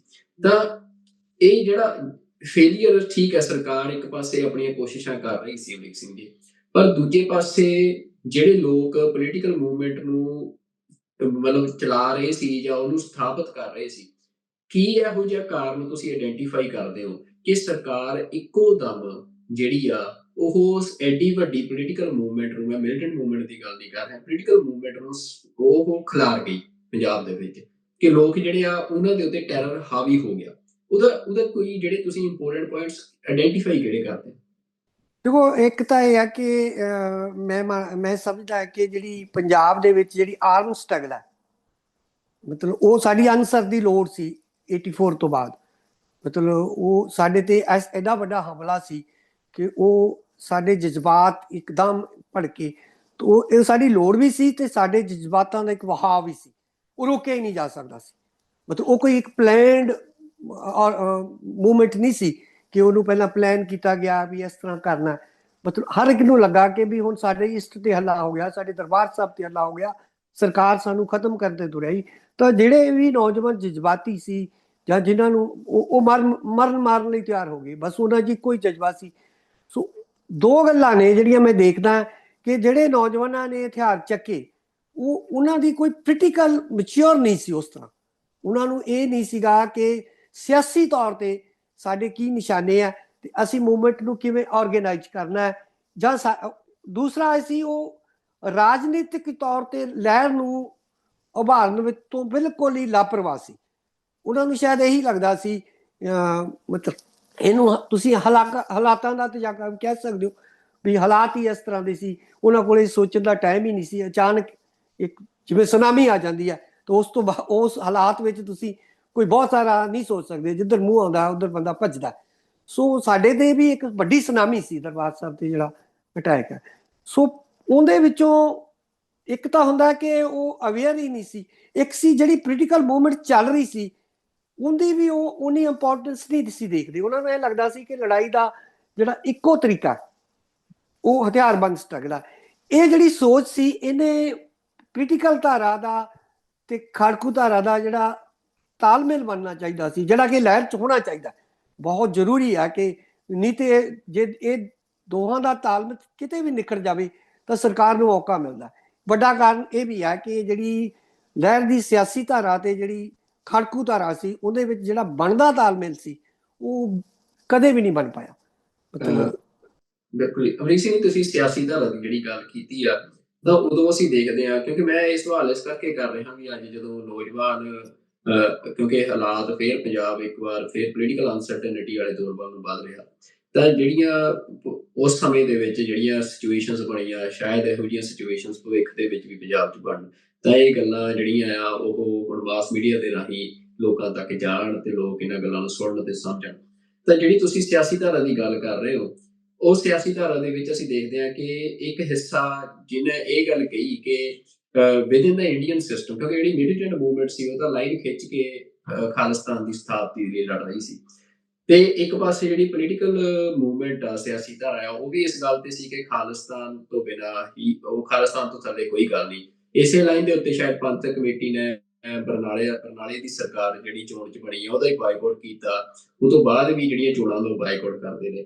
ਪਰ ਜਿਹੜਾ ਇੱਕ ਸਿਆਸੀ ਵਿਚਾਰ ਜਿੱਥੇ ਇੰਡੀਅਨ ਗਵਰਨਮੈਂਟ ਡਾਇਲੋਗ ਇਨੀਸ਼ੀਏਟ ਕਰ ਰਹੀ ਸੀ ਕੁਝ ਬੰਦਿਆਂ ਦੇ ਨਾਲ, ਤੇ ਇਹ ਗੱਲ ਆ ਰਹੀ ਸੀ ਕਿ ਵਿਦਿਨ ਦਾ ਇੰਡੀਅਨ ਸਿਸਟਮ ਜਿਹੜਾ ਆ ਉਹ ਸਿੱਖਾਂ ਨੂੰ ਕੁਝ ਦੇ ਕੇ ਤੇ ਵਰਾਇਆ ਜਾਵੇ, ਜਿਹਦੇ 'ਚ ਲੋਂਗੋਵਾਲ ਅਕੋਰਡ ਵੀ ਇੰਡੀਅਨ ਗਵਰਨਮੈਂਟ ਲੈ ਕੇ ਆਈ। ਤਾਂ ਤੁਹਾਨੂੰ ਕੀ ਲੱਗਦਾ ਕਿ ਉਦੋਂ ਸਿੱਖਾਂ ਤੋਂ ਨੂੰ ਜਿਹੜੀ ਇਹ ਅਪਰੋਚ ਆ ਕਿ ਇੱਕ ਧਿਰ ਜਿਵੇਂ ਦੀ ਬਾਅਦ ਚੋਂ ਬਾਦਲ ਦਲ ਅਸੀਂ ਕਹਿ ਸਕਦੇ ਹਾਂ ਕਿ ਵਿਦਿਨ ਦਾ ਮੇਨ ਸਟ੍ਰੀਮ ਜਿਹਨੇ ਵਰਕ ਕੀਤਾ, ਕਿ ਇਹੋ ਜਿਹੀ ਧਿਰ ਨੂੰ ਖਾੜਕੂਆਂ ਨੂੰ ਸਪੇਸ ਦੇ ਦੇਣੀ ਚਾਹੀਦੀ ਸੀ? ਦੇਖੋ, ਜਿੱਥੋਂ ਤੱਕ ਤਾਂ ਰਵਾਇਤੀ ਅਕਾਲੀਆਂ ਦਾ ਸਵਾਲ ਹੈ, ਬਰਨਾਲਾ ਸੀ, ਉਦੋਂ ਬਾਦਲ ਦਲ ਸੀ, ਉਹਨਾਂ ਦੀ ਗੱਲ ਨਹੀਂ। ਪਰ ਜਿਹੜਾ ਇਹ ਅਕਾਲੀ ਦਲ ਦੀ ਬੁਨਿਆਦ ਬਾਬਾ ਜੋਗਿੰਦਰ ਸਿੰਘ ਨੇ ਰੱਖੀ ਸੀ, ਉਹਦੇ ਸਿਮਰਜੀਤ ਸਿੰਘ ਮਾਨ ਪ੍ਰਧਾਨ ਬਣੇ। ਸੋ ਉਹ ਜਿਹੜਾ ਦਲ ਸੀਗਾ, ਉਹ ਤੇ ਖਾੜਕੂਆਂ ਦੇ ਭੋਗਾਂ ਨੂੰ ਅਰੇਂਜ ਕਰਨਾ, ਉਹਨਾਂ ਦੇ ਪਰਿਵਾਰਾਂ ਦੀ ਦੇਖਭਾਲ ਕਰਨਾ, ਉਹਨਾਂ ਦੇ ਦੁੱਖ ਸੁੱਖ 'ਚ ਖੜਨਾ, ਜੇ ਉਹ ਫੜੇ ਜਾਂਦੇ ਆ ਉਹਨਾਂ ਦੀ ਪੈਰਵੀ ਕਰਨਾ, ਥਾਣਿਆਂ ਦੇ ਘਿਰਾਓ ਕਰਨੇ, ਉਹ ਤਾਂ ਮਤਲਬ ਇਸ ਲਹਿਰ ਦੀ ਧਿਰ ਸੀਗੀ। ਸੋ ਇਹ ਮਤਭੇਦ ਇਹ ਨਹੀਂ ਸੀਗਾ ਨਿਸ਼ਾਨੇ ਦਾ। ਮਤਭੇਦ ਇਹ ਸੀ ਕਿ ਖਾੜਕੂਆਂ ਨੂੰ ਇਹ ਲੱਗਦਾ ਹੀ ਨਹੀਂ ਸੀ ਕਿ ਜਿਹੜੀ ਪੋਲਿਟਿਕਸ, ਜਿਹੜੀ ਇੰਡੀਅਨ ਸਿਸਟਮ ਦੇ ਵਿੱਚ ਸਿੱਖ ਪਹਿਲਾਂ ਤੋਂ ਪੋਲਿਟਿਕਸ ਕਰ ਰਹੇ ਆ ਅਕਾਲੀ ਦਲ ਦੀ ਅਗਵਾਈ 'ਚ, ਉਹਨੂੰ ਚਲਾਉਣਾ ਚਾਹੀਦਾ ਹੈ ਕਿ ਨਹੀਂ ਚਾਹੀਦਾ। ਖਾੜਕੂ ਇਸ ਤੋਂ ਮਤਲਬ ਜਿਹੜੇ ਸੀ ਮੈਂ ਸਮਝ ਲੂੰਗਾ ਕਿ ਉਹਨਾਂ ਦੇ ਵਿੱਚ ਜਾਂ ਤਾਂ ਪੋਲੀਟੀਕਲ ਮੈਚਿਓਰਨੈਸ ਦੀ ਘਾਟ ਸੀ, ਜਾਂ ਉਹਨਾਂ ਦੇ ਕੁਝ ਐਡਵਾਈਜ਼ਰ ਇਹੋ ਜਿਹੇ ਸੀ ਜਿਹੜੇ ਕਹਿੰਦੇ ਸੀ ਲੋੜ ਹੀ ਨਹੀਂ, ਵੀ ਆਪਾਂ ਤਾਂ ਖਾਲਿਸਤਾਨ ਬਸ ਲੜ ਕੇ ਲੈਣਾ। ਇਹ ਗੱਲ ਆਪਾਂ ਨੂੰ ਹੁਣ ਬਾਅਦ ਵਿੱਚ ਵੀ ਜਿਹੜੇ ਨੌਜਵਾਨ ਬਚ ਗਏ ਨੇ, ਜਿਵੇਂ ਭਾਈ ਦਲਜੀਤ ਸਿੰਘ ਹੈ, ਇਹ ਉਹਨਾਂ ਨੂੰ ਵੀ ਬਾਅਦ ਵਿੱਚ ਇਹ ਲੋੜ ਮਹਿਸੂਸ ਹੋਈ ਕਿ ਸਾਨੂੰ ਪੋਲੀਟੀਕਲ ਧਿਰ ਬਣਾ ਕੇ ਇੱਥੇ ਲੜਨਾ ਪਏਗਾ। ਚਾਹੇ ਤੁਸੀਂ ਖਾਲਿਸਤਾਨ ਲਈ ਲੜੋ, ਚਾਹੇ ਤੁਸੀਂ ਨਾ ਲੜੋ, ਪਰ ਤੁਸੀਂ ਇਕੱਲੇ ਰਵਾਇਤੀ ਅਕਾਲੀਆਂ ਲਈ ਉਹ ਜਿਹੜਾ ਸਾਰਾ ਕੁਝ ਨਹੀਂ ਛੱਡ ਸਕਦੇ। ਹੁਣ ਤੁਹਾਡੇ ਕੋਲ ਸ਼੍ਰੋਮਣੀ ਕਮੇਟੀ ਆ, ਤੁਸੀਂ ਅੱਜ ਸ਼੍ਰੋਮਣੀ ਕਮੇਟੀ ਉਹਨਾਂ ਲਈ ਛੱਡ ਦਿੱਤੀ ਹੋਈ ਆ। ਮਤਲਬ ਅਸੀਂ ਕਦੇ ਧਿਆਨ ਨਹੀਂ ਦਿੱਤਾ, ਅਸੀਂ ਉਸ ਤਰ੍ਹਾਂ ਨਹੀਂ ਲੜ ਸਕੇ। ਉਹ ਅਕਾਲ ਤਖਤ ਦਾ ਜਥੇਦਾਰ ਉਹਨਾਂ ਦੇ ਕੰਟਰੋਲ 'ਚ ਹੈ। ਕੌਮ ਹੈ ਜਿਹੜੀ ਜਜ਼ਬਾਤੀ ਤੌਰ ਤੇ ਅਕਾਲ ਤਖਤ ਨਾਲ ਜੁੜੀ ਹੈ। ਸ਼੍ਰੋਮਣੀ ਕਮੇਟੀ ਦੀ ਇੰਪੋਰਟੈਂਸ ਨੂੰ ਅੱਜ ਵੀ ਕੌਮ ਉੱਦਾਂ ਮੰਨਦੀ ਆ ਵੀ ਸਿੱਖਾਂ ਦੀ ਧਾਰਮਿਕ ਸੰਸਥਾ। ਡਜਨ ਮੈਟਰ ਉਹ ਬੇਈਮਾਨ ਨੇ, ਡਜਨ ਮੈਟਰ ਉਹ ਕਰਪਟ ਨੇ, ਡਜਨ ਮੈਟਰ ਉਹ ਸਰਕਾਰ ਦੇ ਹੱਥਾਂ 'ਚ ਘੇਟ ਰਹੇ ਨੇ। ਪਰ ਅਜੇ ਤੱਕ ਵੀ ਨਾ ਤੇ ਅਸੀਂ ਜਿਹੜੀ ਧਿਰ ਸੀ, ਜਿਹੜੀ ਗਰਮ ਧਿਰ, ਅੱਜ ਤੱਕ ਨਾ ਤੇ ਉਹਨਾਂ ਕੋਈ ਬਦਲ ਦੇ ਸਕੀ ਆ। ਮਤਲਬ ਬਦਲ ਦੇਣ ਲਈ ਉਹਨਾਂ 'ਚ ਇੱਕ ਮੁਫਤਾ ਹੋਣੀ ਚਾਹੀਦੀ ਸੀ, ਸਿਧਾਂਤਕ ਸੋਝੀ ਹੋਣੀ ਚਾਹੀਦੀ ਸੀ, ਮਤਲਬ ਸਿਧਾਂਤਕ ਸਪਸ਼ਟਤਾ ਹੋਣੀ ਚਾਹੀਦੀ ਸੀ, ਰਾਜਨੀਤਿਕ ਸੋਝੀ ਹੋਣੀ ਚਾਹੀਦੀ ਸੀ। ਉਹਦੀ ਘਾਟ ਉਦੋਂ ਵੀ, ਏਕੇ ਦੀ ਘਾਟ, ਸਿਧਾਂਤਕ ਸਪਸ਼ਟਤਾ ਦੀ ਘਾਟ, ਰਾਜਨੀਤਿਕ ਸੋਝੀ ਦੀ ਘਾਟ ਉਦੋਂ ਵੀ ਨਜ਼ਰ ਆ ਰਹੀ ਸੀ, ਹੁਣ ਵੀ ਆ ਰਹੀ ਹੈ। ਸਵਾਲ ਇਹ ਨਹੀਂ ਕਿ ਸਾਡਾ ਨਿਸ਼ਾਨਾ ਕੀ ਹੋਵੇ, ਮਤਲਬ ਨਿਸ਼ਾਨੇ ਨੂੰ ਲੈ ਕੇ ਅਸੀਂ ਲੜਦੇ ਰਹਿੰਦੇ ਹਾਂ। ਮਤਲਬ ਕੋਈ ਵੀ ਕੌਮ ਹੈ ਜਿਹੜੀ, ਜੇ ਸਾਰੀ ਕੌਮ, ਕੁਝ ਲੋਕਾਂ ਨੂੰ ਇਹ ਮਹਿਸੂਸ ਹੁੰਦਾ ਕਿ ਸਾਰੀ ਕੌਮ ਅਜੇ ਖਾਲਿਸਤਾਨ ਦੀ ਗੱਲ ਲੜਨ ਲਈ ਤਿਆਰ ਨਹੀਂ ਹੈਗੀ ਤੁਹਾਡੇ ਨਾਲ। ਅੱਜ ਵੀ ਤੁਸੀਂ ਦੇਖੋ ਵੀ ਮਾਨ ਸਾਹਿਬ ਨੇ, ਮਤਲਬ ਦਲ ਖਾਲਸਾ, ਉਹਨਾਂ ਦਾ ਜਨਤਕ ਆਧਾਰ ਬਿਲਕੁਲ ਹੈ ਨਹੀਂ, ਕਿਉਂਕਿ ਉਹ ਖਾਲਿਸਤਾਨ ਕਹਿੰਦੇ ਨੇ। ਪਰ ਹੁਣ ਇੱਥੇ ਸਵਾਲ ਇਹ ਹੈ ਕਿ ਆਪਾਂ ਸਾਰੀ ਪੋਲਿਟਿਕਸ ਕਿਸੇ ਹਰਪ੍ਰੀਤ ਦੇ ਸਿਰ ਤੇ ਛੱਡ ਦਈਏ, ਜਾਂ ਕਿਸੇ ਪ੍ਰਕਾਸ਼ ਸਿੰਘ, ਸੁਖਬੀਰ ਸਿੰਘ ਬਾਦਲ ਦੇ ਸਿਰ ਤੇ ਛੱਡ ਦਈਏ। ਮਤਲਬ ਇਹ ਕੁਐਸਚਨ ਉਦੋਂ ਵੀ ਸਾਨੂੰ ਸੀਗਾ, ਤੇ ਜਿਹੜੇ ਬੰਦੇ ਇਸ ਕੁਐਸਚਨ ਨੂੰ ਸੰਬੋਧਨ ਹੋਣਾ ਚਾਹੁੰਦੇ ਸੀ, ਭਾਈ ਨਹੀਂ, ਇਹ ਛੱਡੀ ਨਹੀਂ ਜਾ ਸਕਦੀ। ਹੁਣ ਤੁਸੀਂ ਦੇਖੋ ਸਰਬੱਤ ਖਾਲਸੇ ਦੇ ਵਿੱਚ ਮਤਲਬ ਇੱਕ ਮਤਾ ਪਾ ਦਿੱਤਾ ਦਲਬੀਰ ਸਿੰਘ ਹੋਰਾਂ ਨੇ ਕਿ ਬਈ ਸ਼੍ਰੋਮਣੀ ਕਮੇਟੀ ਵੀ ਭੰਗ ਕਰਦੀ ਤੇ ਅਕਾਲੀ ਦਲ ਵੀ ਭੰਗ ਕਰਤਾ। ਉਹਦੇ ਤੇ ਸਹਿਮਤੀ ਨਹੀਂ ਸੀ ਬਣੀ। ਜਦੋਂ ਅਸੀਂ ਸਰਬੱਤ ਖਾਲਸੇ ਨੂੰ ਆਰਗੇਨਾਈਜ਼ ਕਰ ਰਹੇ ਸੀ ਤਾਂ ਉਹਦੇ ਤੇ ਸਹਿਮਤੀ ਨਹੀਂ ਸੀ ਬਣੀ। ਬਟ ਉਹ ਉਹਨਾਂ ਨੇ ਰੱਦ ਕੀ ਉਹ ਲਾਗੂ ਹੋ ਸਕਿਆ? ਕਿਉਂਕਿ ਕੌਮ ਜਿਹੜੀ ਸੀ, ਮਤਲਬ ਜਿਨ੍ਹਾਂ ਲੋਕਾਂ ਨੇ ਮਤੇ ਲਿਖੇ, ਉਹਨਾਂ ਨੂੰ ਕੌਮ ਦੇ ਜਜ਼ਬਾਤਾਂ ਦੀ ਸਮਝ ਨਹੀਂ ਸੀ। ਸਵਾਲ ਇਹ ਨਹੀਂ ਕਿ ਤੁਸੀਂ ਕੋਈ ਮਤਾ ਜਾਂ ਤੁਸੀਂ ਕੋਈ ਆਪਣੀ ਕਮਿਟਮੈਂਟ ਜਿਹੜੀ ਸ਼ੋਅ ਕਰ ਰਹੇ ਹੋ, ਉਹਦੇ ਪਿੱਛੇ ਤੁਹਾਡੀ ਇਮਾਨਦਾਰੀ ਹੈ। ਪਰ ਸਵਾਲ ਇਹ ਹੈ ਕਿ ਤੁਸੀਂ ਆਪਣੀ ਕੌਮ ਨੂੰ ਆਪਣੀ ਉਸ ਗੱਲ ਨਾਲ, ਲੌਜਿਕ ਨਾਲ ਸਹਿਮਤ ਕਰ ਪਾ ਰਹੇ ਹੋ? ਕੌਮ ਤੁਹਾਡੇ ਨਾਲ ਤੁਰਨਾ ਚਾਹੁੰਦੀ ਹੈ। ਇਹ ਵੀ ਤਾਂ ਜਦੋਂ ਅਸੀਂ ਕੋਈ ਸਟਰਗਲ ਲੜਦੇ ਹਾਂ ਤਾਂ ਸਾਡਾ ਇਹ ਵੀ ਫਰਜ਼ ਹੈ ਕਿ ਆਪਣੀ ਕੌਮ ਨੂੰ, ਜਿਹਨੂੰ ਅਸੀਂ ਪੰਥ ਕਹਿੰਦੇ ਹਾਂ, ਜਿਹਨੂੰ ਅਸੀਂ ਗੁਰੂ ਰੂਪ ਪੰਥ ਕਹਿੰਦੇ ਹਾਂ, ਉਹਦੀ ਸਹਿਮਤੀ ਨੂੰ ਨਾਲ ਲੈ ਕੇ ਚੱਲਣਾ ਵੀ ਸਾਡੀ ਸਿਆਸੀ ਸੂਝ-ਬੂਝ ਦੀ ਇੱਕ ਇਮਤਿਹਾਨ ਹੁੰਦਾ। ਜੇ ਸਾਨੂੰ ਲੱਗਦਾ ਹੈ ਕਿ ਸਾਡੀ ਕੌਮ ਦੋ ਪੜਾਅ ਤੇ ਲੜਨਾ ਚਾਹੁੰਦੀ ਹੈ, ਉਹ ਚਾਹੁੰਦੀ ਹੈ ਕਿ, ਤਾਂ ਸਾਨੂੰ ਟੂ ਟਾਇਰ ਪੋਲਿਟਿਕਸ ਕਰਨੀ ਪਏਗੀ। ਇਹ ਸਵਾਲ ਨਹੀਂ ਕਿ ਤੁਸੀਂ ਆਪਣੀ ਉਸ ਦੂਜੀ ਪੋਲਿਟਿਕਸ ਨਾਲ ਟਕਰਾਉਣ ਤੇ ਆ ਜਾਓ। ਤਾਂ ਹਾਂ, ਜੇ ਤੁਹਾਨੂੰ ਲੱਗਦਾ ਹੈ ਕਿ ਉਸ ਫੀਲਡ ਦੇ ਵਿੱਚ ਜਿਹੜੀ ਲੀਡਰਸ਼ਿਪ ਹੈ ਉਹ ਸਾਡੇ ਮੁਤਾਬਕ ਯੋਗ ਨਹੀਂ ਹੈਗੀ, ਤਾਂ ਉਸ ਲੀਡਰਸ਼ਿਪ ਨੂੰ ਬਦਲੋ। ਬਿਲਕੁਲ। ਅਮਰੀਕ ਸਿੰਘ ਜੀ, ਤੁਸੀਂ, ਕਿਉਂਕਿ ਬੜਾ ਇੰਟਰਸਟਿੰਗ ਜਿਹੜਾ ਸਵਾਲ ਆ ਉਹ ਤੁਸੀਂ ਖੜਾ ਕੀਤਾ ਆ ਇੱਥੇ, ਕਿ ਜਿਹੜਾ ਅੱਜ ਕੱਲ੍ਹ ਇੱਕ ਸ਼ਬਦ ਮੈਂ ਸੁਣ ਰਿਹਾ, ਮੈਂ ਹੁਣ ਲੇਟੈਸਟ ਦੇਖ ਰਿਹਾ ਸੀ ਕਿ ਇੰਟਰਵਿਊ 'ਚ ਮਿਲਵਰਤਨੀਏ ਸ਼ਬਦ ਕਾਫੀ ਸਥਾਪਿਤ ਹੋ ਰਿਹਾ, ਕਿ ਇੱਕ ਮਿਲਵਰਤਨੀय ਸਿੱਖ ਨੇ ਤੇ ਇੱਕ ਉਹ ਸਿੱਖ ਨੇ ਜਿਹੜੇ ਪੰਥਕ ਰਵਾਇਤਾਂ ਦੇ ਮੁਤਾਬਕ ਸਿਆਸਤ ਖੜੀ ਕਰਨੀ ਚਾਹੁੰਦੇ ਆ। ਤੇ ਪੰਥਕ ਰਵਾਇਤਾਂ ਵਾਲੀ ਆਪਾਂ ਮੰਨ ਕੇ ਚੱਲੀਏ ਕਿ ਉਹ ਜਿਹੜੇ ਫੁੱਲ ਸੋਵਰੈਨਿਟੀ ਪਾਤਸ਼ਾਹੀ ਦੀ ਗੱਲ ਆ, ਖਾਲਿਸਤਾਨ ਦੀ ਗੱਲ ਆ, ਮਿਲਵਰਤਨੀ ਉਹ ਨੇ ਜਿਹੜੇ ਸਰਕਾਰ ਦੇ ਵਿਦਿਨ ਇੰਡੀਅਨ ਸਿਸਟਮ ਵਿੱਚ ਕਹਿੰਦੇ ਆ ਵੀ ਚਲੋ ਕੁਛ ਜਿਹੜੇ ਸਿੱਖਾਂ ਦੇ ਹੱਕ ਹਕੂਕ ਆ ਉਹ ਬਚਾਏ ਜਾ ਸਕਦੇ ਆ। ਹੁਣ ਤੁਸੀਂ ਇੱਕ ਗੱਲ ਜਿਹੜੀ ਇੱਥੇ ਕਹੀ ਆ ਕਿ ਦਲ ਖਾਲਸਾ ਜਾਂ ਸ਼੍ਰੋਮਣੀ ਅਕਾਲੀ ਦਲ ਅੰਮ੍ਰਿਤਸਰ ਆ, ਉਹ ਖਾਲਿਸਤਾਨ ਦੀ ਪੋਲਿਟਿਕਸ ਤੇ ਖੜੇ ਆ, ਉਹਨਾਂ ਦਾ ਲੋਕ ਆਧਾਰ ਨਹੀਂ ਬਣ ਸਕਿਆ। ਪਰ ਅਸੀਂ ਮੈਂ ਇੱਥੇ ਇਹ ਗੱਲ ਦੇਖ ਰਿਹਾ ਕਿ ਭਾਈ ਅਮਰਤਪਾਲ ਸਿੰਘ ਦੀ ਇੱਕ ਉਦਾਹਰਨ ਆ, ਕਿਉਂਕਿ ਤੁਸੀਂ ਵੀ ਪਹਿਲਾਂ ਲੰਬਾ ਸਮਾਂ ਤੁਸੀਂ ਪੰਥਕ ਸਭਾ 'ਚ ਨਹੀਂ ਵਿਚਰ ਰਹੇ ਸੀ, ਪਰ ਹੁਣ ਤੁਸੀਂ ਕਾਫੀ ਐਕਟਿਵਲੀ ਲਿਖਦੇ ਵੀ ਹੋ ਫੇਸਬੁੱਕ ਤੇ, ਤੁਸੀਂ ਕਾਫੀ ਸਮਰਥਨ ਵੀ ਕੀਤਾ ਭਾਈ ਅਮਰਤਪਾਲ ਸਿੰਘ ਹੋਰਾਂ ਦਾ। ਤੇ ਉਹਦੇ 'ਚ ਇੱਕ ਸਵਾਲ ਜਿਹੜਾ ਖੜਾ ਹੋ ਰਿਹਾ, ਉਹ ਇਹ ਖੜਾ ਹੋ ਰਿਹਾ ਕਿ ਭਾਈ ਅਮਰਤਪਾਲ ਸਿੰਘ ਵੀ ਜਦੋਂ ਸੀਨ ਤੇ ਆਏ ਆ ਪੰਜਾਬ 'ਚ, ਤਾਂ ਉਹ ਖੁੱਲ ਕੇ ਉਹਨਾਂ ਨੇ ਖਾਲਿਸਤਾਨ ਦੀ ਗੱਲ ਕੀਤੀ। ਬੜੀ ਰੈਡੀਕਲ ਅਪਰੋਚ ਜਿਹੜੀ ਉਹਨਾਂ ਨੇ ਖਾਲਿਸਤਾਨ ਤੇ ਲਈ। ਪਰ ਉਸ ਤੋਂ ਬਾਅਦ ਭਾਈ ਅਮਰਤਪਾਲ ਸਿੰਘ ਦਾ ਉਹੀ ਅਪਰੋਚ ਲੈਣ ਤੋਂ ਬਾਵਜੂਦ ਵੀ ਭਾਈ ਅਮਰਤਪਾਲ ਸਿੰਘ ਜਿਹੜੇ ਆ ਉਹ ਜੇਲ੍ਹ 'ਚ ਬੈਠੇ ਵੀ ਅੱਜ ਪੰਜਾਬ ਦੇ ਵਿੱਚ MP ਬਣੇ ਆ। ਤਾਂ ਇਹ ਵੀ ਦਲ ਖਾਲਸਾ ਜਾਂ ਸ਼੍ਰੋਮਣੀ ਅਕਾਲੀ ਦਲ ਅੰਮ੍ਰਿਤਸਰ ਦੇ ਨਾਲ ਉਸ ਗੱਲ ਦੇ ਉੱਤੇ ਲੋਕਾਂ ਦਾ ਆਧਾਰ ਨਹੀਂ ਤੁਹਾਨੂੰ ਲੱਗ ਰਿਹਾ ਕਿ ਬਣ ਰਿਹਾ। ਤੁਸੀਂ ਕਹਿ ਰਹੇ ਹੋ ਕਿ ਉਸ ਗੱਲ ਦਾ ਆਧਾਰ ਨਹੀਂ ਆ, ਪਰ ਅਮਰਤਪਾਲ ਸਿੰਘ ਦੇ ਨਾਲ ਉਸ ਗੱਲ ਦੇ ਉੱਤੇ ਲੋਕਾਂ ਦਾ ਆਧਾਰ ਬਣਿਆ। ਇਹ ਜਿਹੜਾ ਇੱਕ ਗ੍ਰੇ ਏਰੀਆ ਇਹਦੇ 'ਚ ਸਾਨੂੰ ਦਿਖ ਰਿਹਾ ਆ, ਤੁਸੀਂ ਉਹਨੂੰ ਕਿਵੇਂ ਸਮਝਦੇ?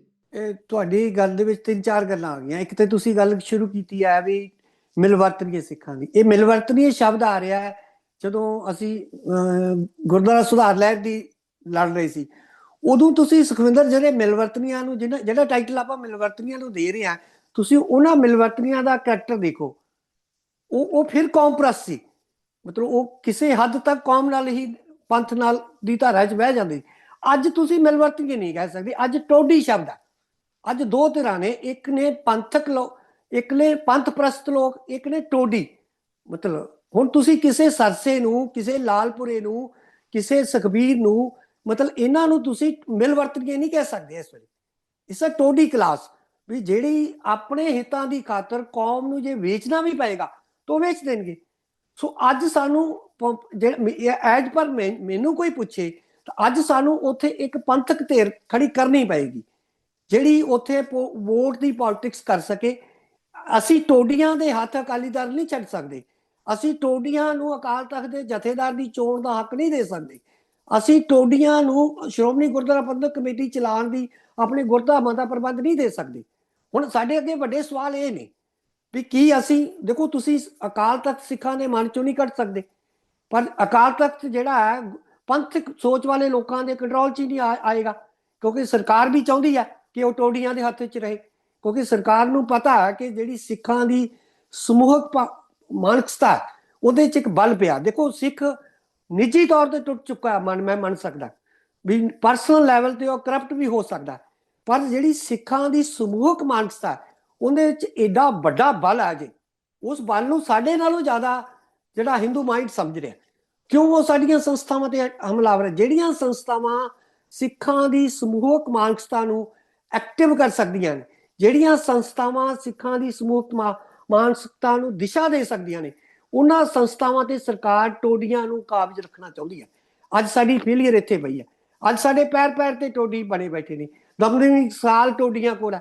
ਅੱਜ ਮਿਲਵਰਤਨੀਆਂ ਕੋਲ ਨਹੀਂ, ਦਮਦਮੀ ਟਕਸਾਲ ਟੋਡੀਆਂ ਕੋਲ ਹੈ। ਸਾਰੀ ਸਿੱਖ ਸਟੂਡੈਂਟ ਫੈਡਰੇਸ਼ਨ ਤੇ ਜਿਹੜੀ ਪੁਰਾਣੀ ਲੀਡਰਸ਼ਿਪ ਸੀ ਉਹ ਟੋਡੀ ਬਣ ਗਏ ਹੋਏ ਨੇ। ਤੁਸੀਂ ਦੇਖੋ ਲਾਲਪੁਰਾ ਜਿਹੜਾ ਅੱਜ ਮਨੁੱਖੀ ਉਹ ਜਿਹੜਾ ਘੱਟ ਗਿਣਤੀ ਕਮਿਸ਼ਨ ਦਾ ਚੇਅਰਮੈਨ ਹੈ ਸੁਖਵਿੰਦਰ, ਜੇ ਇਸ ਬੰਦੇ ਦੀ ਤੁਹਾਨੂੰ ਮੈਂ ਹਿਸਟਰੀ ਦੱਸਾਂ, ਸਾਨੂੰ ਜਾਲਮਾਂ ਦੇ ਵਿੱਚ KPS ਗਿੱਲ ਨਜ਼ਰ ਆਉਂਦਾ ਹੈ, ਰਬੈਰੋ ਆਉਂਦਾ ਹੈ, ਪਰ ਇਸ ਬੰਦੇ ਨੇ ਸਾਨੂੰ ਫੀਤੀ ਕਰਨ 'ਚ, ਸਾਡੀਆਂ ਜਥੇਬੰਦੀਆਂ ਵਿੱਚ ਘੁਸਪੈਠ ਕਰਨ ਵਿੱਚ, ਸਾਡੇ ਬੰਦੇ ਖਰੀਦਣ ਦੇ ਵਿੱਚ, ਤੁਸੀਂ ਵੇਖੋ ਉਹ ਆਪਣਾ ਕਾਹਲੋਂ ਹਰਿੰਦਰ ਸਿੰਘ ਕਾਹਲੋਂ ਕਿਸੇ ਵੇਲੇ ਪ੍ਰੈਜ਼ੀਡੈਂਟ ਸੀ, ਇਹ ਉਦੋਂ ਤੋਂ ਹੀ ਇਹਦਾ ਬੰਦਾ ਸੀ। ਤੁਸੀਂ ਬਲੈਕ ਥੰਡਰ ਦੀ ਸਾਰੀ ਕਾਰਵਾਈ ਦੇ ਪਿੱਛੇ ਦੇਖੋ, ਉਹ ਫੁੱਟ ਪਵਾਉਣ ਵਿੱਚ, ਲੜਾਈਆਂ ਕਰਾਉਣ ਦੇ ਵਿੱਚ ਇਸ ਬੰਦੇ ਦਾ ਹੱਥ ਹੈ। ਉੱਥੇ ਇਹ SP ਇੰਟੈਲੀਜੈਂਸ ਸੀਗਾ, ਇਹਦੀ ਪਹੁੰਚ ਉਦੋਂ ਬੂਟਾ ਸਿੰਘ ਤੱਕ ਸੀ। ਦੇਖੋ ਇਹ ਬੰਦਾ ਕਿੱਡਾ ਖਤਰਨਾਕ ਸੀ। ASI ਭਰਤੀ ਹੋਇਆ, ਅੱਜ ਇਹਦੇ ਕੋਲ ਹੈਲੀਕਾਪਟਰਾਂ, ਇਹਦੇ ਮੁੰਡੇ ਦੇ ਕੋਲ ਹੈਲੀਕਾਪਟਰ ਕਿਰਾਏ ਤੇ ਦਿੰਦੇ ਆ। ਇੱਕ ASI ਭਰਤੀ ਹੋਇਆ ਬੰਦਾ। ਹੁਣ ਤੁਸੀਂ ਇਹਨੂੰ ਮਿਲਵਰਤਨੀਆਂ ਨਹੀਂ ਕਹਿ ਸਕਦੇ। ਸੋ ਅਸੀਂ ਲਾਪਰਵਾਹ ਇੰਨੇ ਆ, ਇਹ ਬੰਦਾ ਸਿੱਖ ਸੰਸਥਾਵਾਂ ਵਿੱਚ ਵੜਦਾ ਰਿਹਾ।